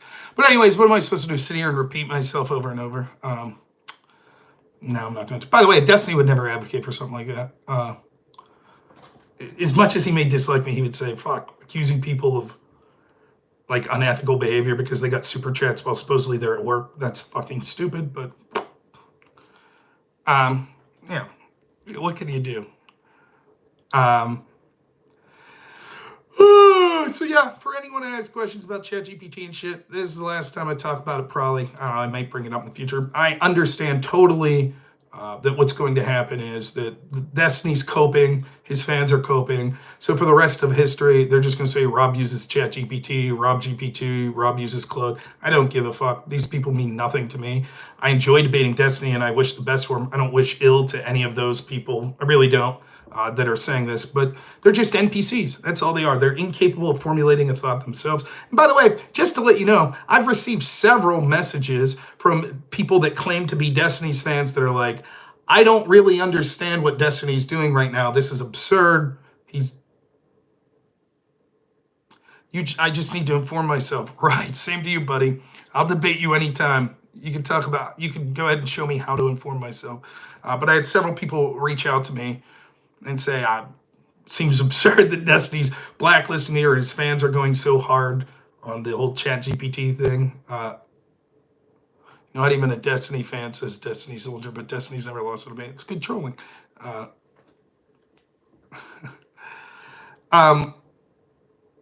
They don't know, Rose. They don't know at all. Because I'm uninformed. Even though me, with one question 11 days before I debated Destiny, that I asked ChatGPT and ended up being more right than Destiny, that means I was ill-informed, but Destiny wasn't when he claimed he read the paper.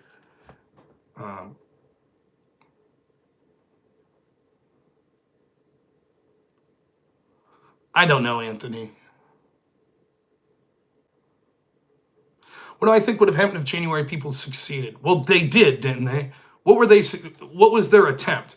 Let's reverse this. So Destiny originally, when he saw January 6th, said clearly this isn't an insurrection because they got past police and police had to stand down and they let them in the Capitol and they basically did nothing. So they clearly succeeded in what their goal was being there, which their goal was that they wanted to make their voice heard, that they thought the election was stolen. That was the goal. Now, it didn't get overturned or anything like that, but that was their goal. Why is it that if Trump had secretly wanted these people to use violence to overthrow the government, to physically get to Mike Pence, to physically hang him in a gallows if he didn't stop the election, why didn't they? Why didn't they? They just stopped. Why? Didn't Trump get back on the phone and say, what are you doing? Come on, keep being violent. Get in there, get him. That's odd. I wonder why. This was Trump's big plan, right? He wanted them to go engage in violence. They were listening to him. Why did Destiny initially say it was clear it wasn't an insurrection? Oh, what you mean is the alternate electors business. Well, that's a different question entirely. I've talked about the alternate electors. What would have happened would have been it would have went back to the states. The states, each individual state would have determined whether or not there was fraud. If they thought there was fraud, then they would have accepted a different slate of electors. If they didn't, they would have went with the current slate of electors. Either way, much like Florida in 2000, it would have ended up at the Supreme Court. The Supreme Court would have said, okay, show us proof that there was fraud. If you can't, then you have to go with the original slate of electors, and that would have been the end of it, just like it was in Florida. Is it reasonable to say that insurrection was the goal at least some of the rioters on January 6th? Thank you so much for $5. I don't know. Is there a chance that I haven't read all of the documents of the Proud Boy shit? I think there was probably a lot of tough guy shit talking in a lot of Discord chats and Telegram chats of people that went there. But it seems belied by the fact that if they were really there to use violence to commit an insurrection, why didn't they? Why'd they stop? It doesn't seem to make sense. I think it was tough guy LARPing bullshit. But is it possible? I'll say this, whoever fucking planted that pipe bomb had some nefarious thoughts, right? Unfortunately, we can't say if that's an insurrection or not because insurrection would imply that you need to have more than one person. So if it was just one person that planted that pipe bomb, I don't know that you can call it an insurrection. To me, the details are irrelevant, though. In that case, whoever planted that pipe bomb's fucked up, should spend the rest of their life in prison as far as I'm concerned. Now, who was it? Why does it seem like the January 6th committee wasn't that interested? Why does the FBI have no details despite having the person on camera? Why, when they found the pipe bomb, didn't the Secret Service stand around for 3 minutes letting pedestrians walk by it? All seems odd. Well, that pipe bomb's dead too. When the January 6th committee started, I said, look, I don't understand this. There's already an FBI investigation into January 6th. The two questions that a committee should be asking is, why was there a security failure on January 6th? And what the fuck is going on with these pipe bombs? And ironically, those were the two questions that they sought not to answer. They didn't want to bring in Capitol Chief's son that was like, Jesus, I was calling this sergeant at arms asking permission to request the National Guard and they wouldn't give it to me. Then a lieutenant colonel told me, no, we couldn't have it because of optics. Why is none of that being covered? Why is no one fucking focused on that? That seems crazy. Why is no one focused on the pipe bomb shit? Why when Thomas Massey was grilling Benny Thompson, who was the head of the January 6th committee, about all these weird things about the pipe bomb, why'd Benny Thompson, again, I remind you, the head of the January 6th committee was like, I don't know anything about it. The head of the January 6th committee doesn't know shit all about the pipe bomb stuff. How can that be? But yeah, if a group of people plan to plant a real pipe bomb to like kill politicians, yeah, I'd call that fucking insurrection. I don't give a fuck if they were FBI informants or if they were Trump supporters. Fucking A, man. Lock them up. Why aren't we looking into it? Why does no one give a shit? I even said that to Destiny. Yeah. It's weird. I would think that would be a big issue that Democrats would want to be talking about, these pipe bombs, but they don't seem to give a shit. Debate tomfoolery on what? What's he disagree with me?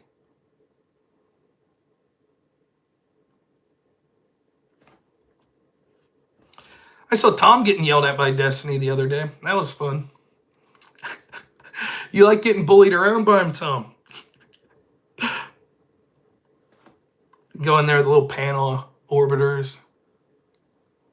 The insurrection, the words. What does that mean? The definition of the term insurrection? I'm not going to debate you on that. I'll tell you why. I said earlier, I'll do one more debate on this. Maybe I would talk to Destiny again if he agrees to talk about the stuff I want, and I'll debate Pisco. Quite frankly, you're not as good as Pisco or Destiny on this anyway, so it's not like I'm running from.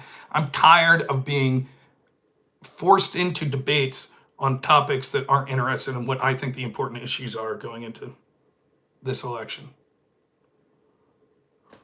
Do I think we're fucked? Yeah, we're fucked. I do think we're fucked. I don't even have to read the rest of you. Trump ain't gonna win. If Trump wins, he ain't gonna do anything against the corruption.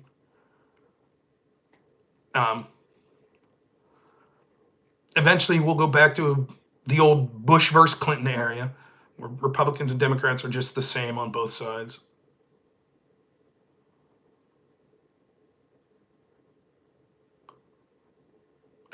I don't mind talking to Tom, though. I don't.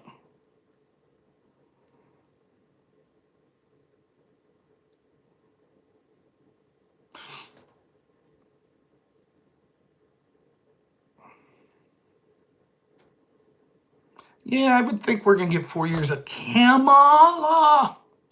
The memes will be funny. DeSantis would have had a better chance, but no, I don't think he would have won either. I think that they would have pulled out all the stops against DeSantis as well. Yeah, conservatives will get in office. You'll get a Nikki Haley type person. DeSantis, I'm still not sold on. I'm not sold on Trump. Let me be clear. I would prefer DeSantis to Trump. But that doesn't mean DeSantis would actually do anything to fight the corruption either. I don't know. I'm so black-pilled at the moment, I think anyone with a legitimate chance to end institutional corruption will never be allowed to win.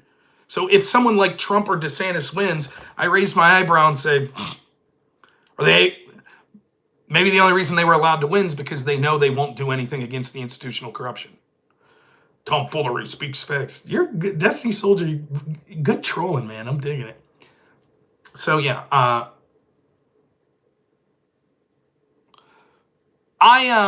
so I plan on talking a lot more about political issues going forward. I'm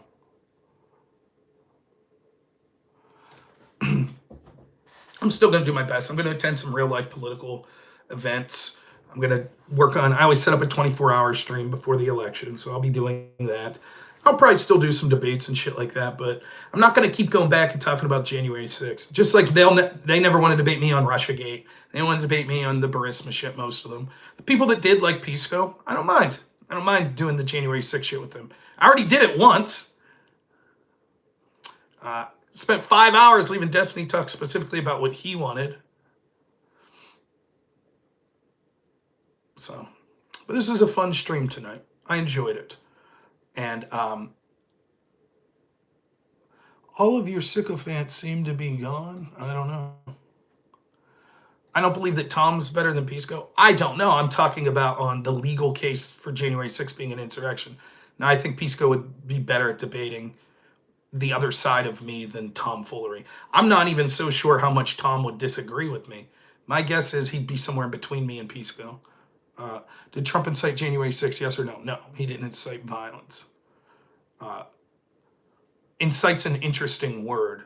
What about January 6th? Did he incite as in he told people to go protest? Again, I'll give this example. I'm walking down the street. I see 10 people. I say, hey guys, go to the local gas station at 2 o'clock. I'm setting up a DJ table. And I'm going to spin some fat fucking beats for y'all. And they're like, cool.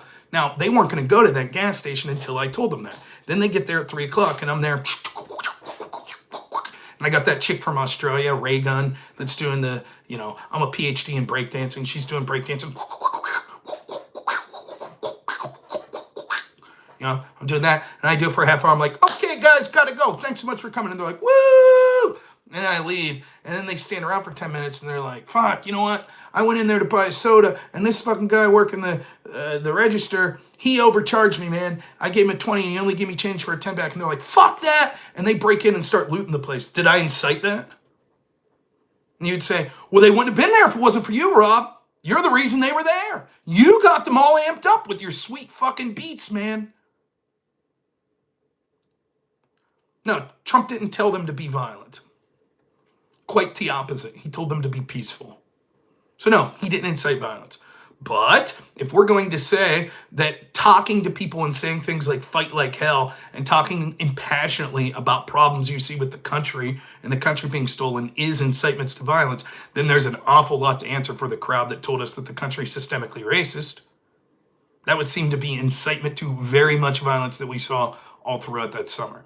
Now, I understand that the argument from the people who make their whole life about it and their whole politics about hating Trump will go, but that's whataboutism. We're only focused on things in a vacuum. By the way, I love these claims of whataboutism. One, our entire legal system is premised on the idea of equal application of the law. So when discussing unequal application, that's not whataboutism. That's getting to the center of what the law is about. Secondly, it's hilarious to hear Destiny fans say that when his entire argument when he was spiraling about Trump getting shot and Corey Comperatore, this fireman, getting shot was, but what about when right-wingers say mean things when left-wingers get attacked?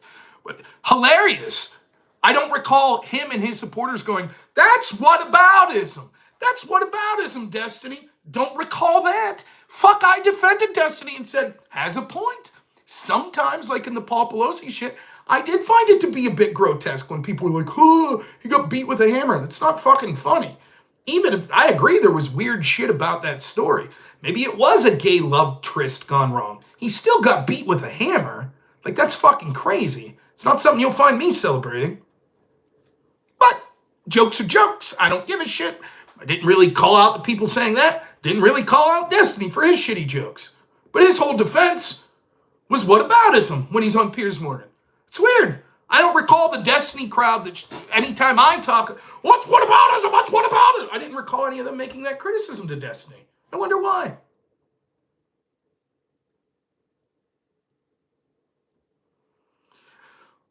Here's the other thing, Tom. I don't know. Have a little fucking self-respect, man.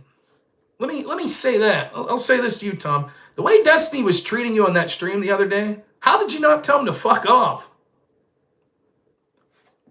I know the reason. I'm 90% sure I know the reason. Do you think he was treating you fairly? You were on that stream the other day after Andrew Wilson debate, and you were talking about, and he was saying, you're a fucking idiot. You don't know what the fuck you're talking about, blah, blah, blah. I saw it. Why'd you put up with that? All of his little orbiters were coming. Pisco was there going, why'd you put up with that? Just curious.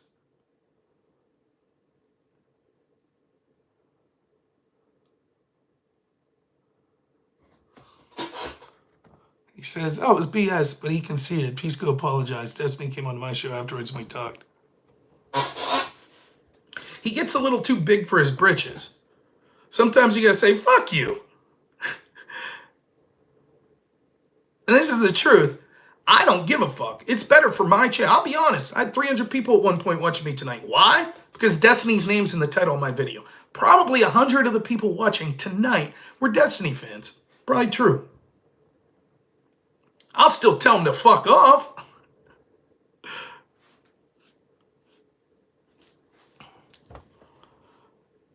He gets a little big for his britches at times. And I think people are afraid to call him out because they need him. Because they get a bigger reach. Fuck all that. I'll defend Destiny when I think I should.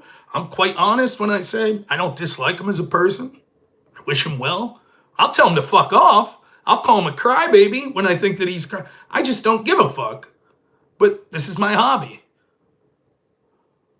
It's not my livelihood. So maybe it's different for you. I don't know. But I'll be damned, like someone that I was kind of on the side of. Like if I go on Andrew Wilson's channel on the Crucible and they treated me like Destiny and his crew treated you when you were on there, I would be like, you fucking kidding me? You guys could eat shit. Just saying.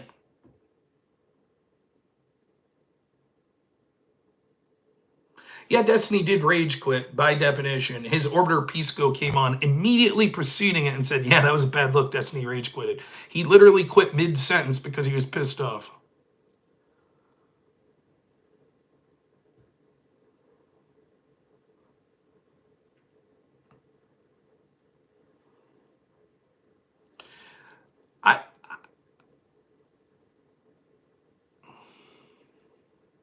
Yeah, I know the Crucible would. No, we'd go hard at each other, of course, but that's different than what was going on with Tom there. I don't know. I don't give a shit. It's up to Tom. He can fucking do what he wants.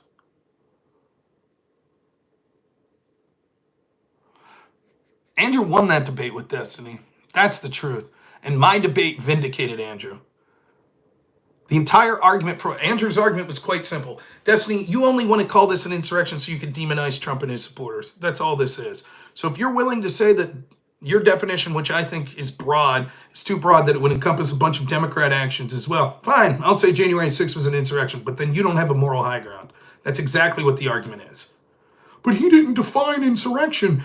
Blah, blah, blah, blah, blah, blah, blah, blah. That's not debating the agreed upon debate. Okay, what was the agreed upon debate with me and Destiny? Half the time would be spent on just leaving Destiny control the debate on the legal definitions and on the definitions of the term insurrection. Then the other half would be talking about the selective application and the double standard of it. We talked for 5 hours about what he wanted, then 10 minutes of what I wanted, and he rage quit.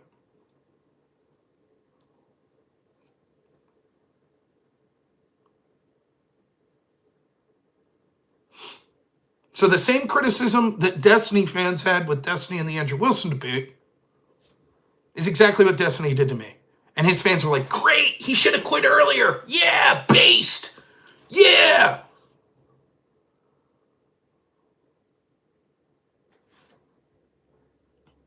By the way, Destiny knows he fucked up rage quitting as well. He knows it. Again, how much better would it have been if Destiny just said, look, Rob, it's fucking late. You got one more thing you want to say? Maybe we'll pick this up at some other time. I don't know, I'm busy. How much perceptually would it have looked better for Destiny? As opposed to rage quit, then spend the next 2 days saying, Rob's blacklisted. 2.5 hours previously in the debate, he used an AI. That's unethical. Fucking cope. He would have been better off to rage quit and just been, I messaged him and said, no hard feelings, had fun tonight. He could have just been like, yeah, dude, I was tired. Sorry, man. That would have been it. That would have been the fucking end of it. He could have came on the next day and said, yeah, fuck it. It was a late night. Whatever. That's it. There would have still been people that said he rage quit, but for me, I would have said, yeah, fuck it. I even defended Destiny the next day when I said, his editor put this video out saying Rob uses ChatGPT. I don't think that's an argument Destiny's making. I was wrong. Andrew did win that debate. Yes, he did. Destiny is unable to defend the broadness of his definition. He literally said that hippies protesting weed laws would have engaged in insurrection if two of them started a fire or something like that. That's fucking loss. If your definition of insurrection is so broad that people protesting weed laws that start an illegal fire would be an insurrection, that's a loss.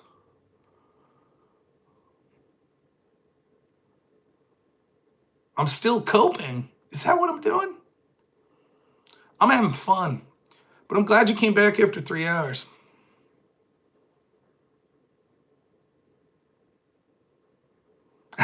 Dude, I've rage quit talking about the Pittsburgh Pirates.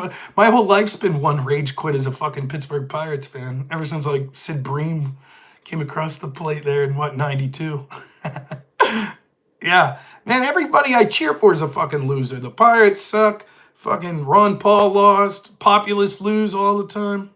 Steelers are good sometimes, but my volume's going in and out, but I am on a phone. I am ending here soon anyway, so no big deal. Man, Pittsburgh boys, that's right. What games do I play on my Switch? Can you see my Switch? Okay, let's see what I have.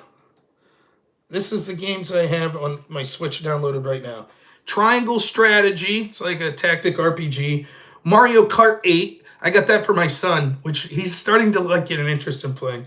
Darkest Dungeon 2, and MLB The Show 2024. So I like tactical RPGs, but I don't do much online playing. So I like Final Fantasy Tactics. I think I have the Tactics Ogre game on my Switch. But yeah, that's basically. Now I have other games downloaded, but I don't think because memory. I think I deleted them off my. Good guy. Wish I had better politics. That's okay. Listen, even if you hate my politics, remember I'm completely against political violence. And basically my political position at the end of the day is I don't want the government to fuck any of us over, including you. So I'm not for censorship, not for violence against you, or any of that sort of shit. So even if you think my politics sucks, it's where I'm at. So, but all right, long enough stream. So I don't know that I'll be streaming until Wednesday. I'll try to stream Wednesday as well, but you have to understand when I can stream here at work, it's when I'm off the clock, but that varies. Sometimes I can't, so I don't have a set schedule. In other words, like I get to stream when the people I'm working with go to sleep or have downtime and stuff like that. So very rarely do I stream at work anymore. Plus you have pricks like that guy. It's like, are you on the clock? Are you getting paid super chats while you're doing this? And I'll be honest, I don't know that. You never know, I guess. So maybe a Destiny fan could do something like this. But I was one time late night streaming. In fact, it was that aforementioned Groiper stream where I was on that stream with Stardust.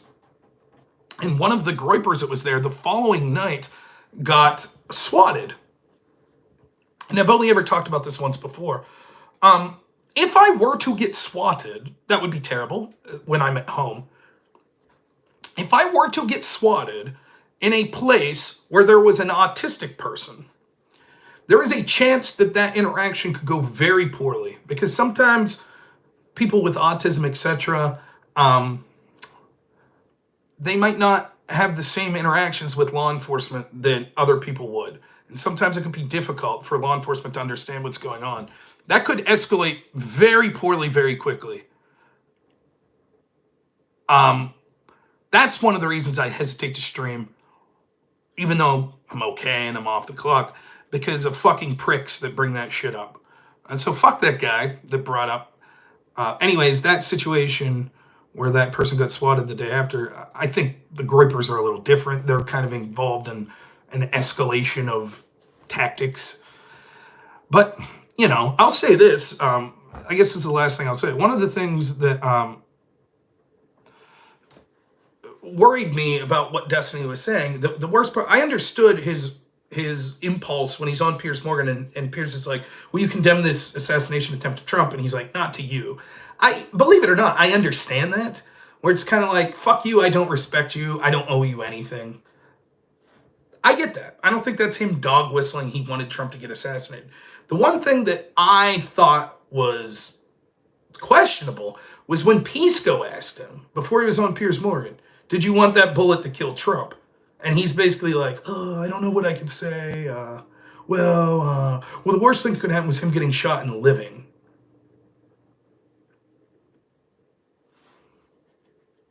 That's fucking questionable. Now, I'm willing to give the benefit of the doubt, which I did. But I had people send me, because I don't do Reddit that much. I have Reddit on my phone, But I tried to like start my own Reddit channel. Someone told me once to put ads on the political Republican channel on Reddit. So I made a little ad and I spent like $50 to put ads on Reddit at one point. And when I paid them money, they told me I couldn't target the ad to a specific channel. So it just went to in the ether and I pissed away $50, whatever. But I don't really use Reddit. I don't really, like there was a couple times I had computer questions and went to Reddit.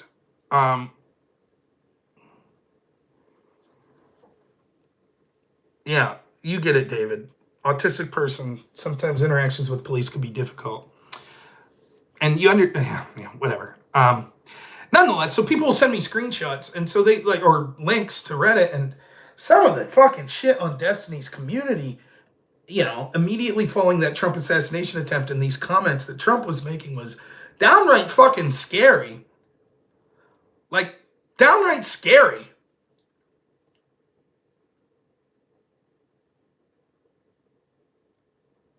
Like, literally, people just like, well, we tried to stop Trump through legal means, but the Supreme Court's given him total immunity, so he must be stopped. What? There was just an assassination attempt. And you guys were like, yeah, based, good.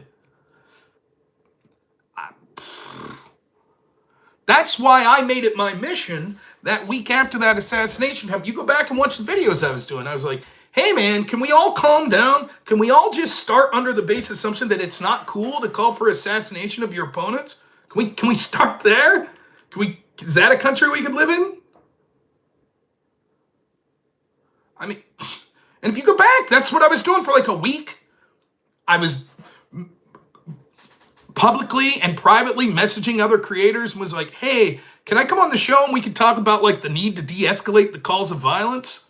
Because I thought that that's the chance of me actually like moving the needle on a particular politician winning is probably very, very low. I just don't have that big of a reach. But maybe as someone who interacts on these spaces, I could convince other creators that have bigger audiences like, hey, let's pull the reins back and not cheer for assassination attempts. Maybe that could make a difference. Maybe. So that's what I was trying. So to hear Destiny saying shit like that and then to see his audience, not all of them, and I'm guessing anyways, the amount of people on Destiny's Reddit channel, probably a very, very small portion of his audience, like maybe 2%, and it's not going to be a broad view of who his audience are. So by no means am I saying everyone in Destiny's audience is this type of person, but there's certainly a portion of them that it was like,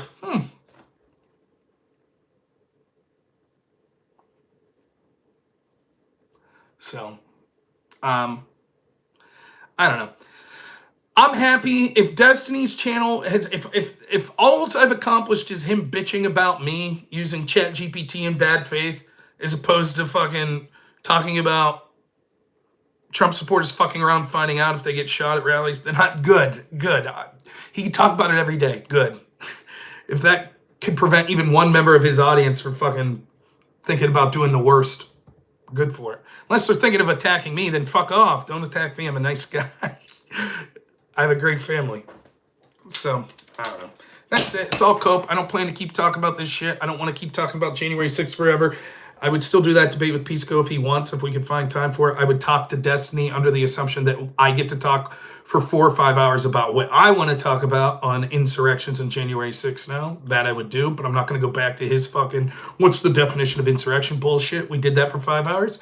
Other than that, I'm not going to keep talking about this topic that Democrats want to talk about because they think they could use it when there's tons of other issues that actually matter to this country going into this election that we could talk about. So I appreciate all the financial support. Thank you, everyone that was watching. It's really an impressive achievement for me to have 200 to 300 people watching, so thank you very much. I appreciate all of you. I usually stream Wednesday, Thursdays, Friday evenings. Sometimes you'll catch me occasionally on some other days, but it's usually like mobile stream, something like this. But I do appreciate you all being here. Thank you for the kind words of the people that thought that I crushed Destiny in that debate. I did do very well. Thank you to the people that don't like me, thought that Destiny crushed me in that debate. I still appreciate you being here. So Peter and other people, I do. I think it makes the show more fun. And thank you for being good sports. If I picked on you and said you like licking taint sweat and shit like that, it's okay. I don't wish ill to any of you. So, thanks for coming. Even if you hate me and you want my channel to fail, hey, you are still here boosting the numbers. So thank you. I appreciate that. Some of you even gave super chat saying I was a piece of shit. By all means, let's get 1,000 DGG people on here that each want to donate $5 to tell me what a sack of shit I am. I'd be more than happy to take that. So no, no problem there.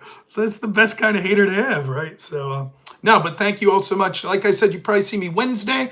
Hope you all have a fantastic week. I know I will, so we'll see y'all soon. Oh, I know I don't have to say this, but I will anyways. Please, I know Destiny's a big boy and he's got a lot of supporters. Don't do that, brother. If you dislike Destiny and you want to say negative shit to Destiny, fine, but don't do it in my name. For Christ's sakes, I don't wish him any ill. And I think our audience is good enough to understand that I don't want people brigading people and shit like that. So please be reasonable about that. Anyways, thank you all so much. As always, have a good one.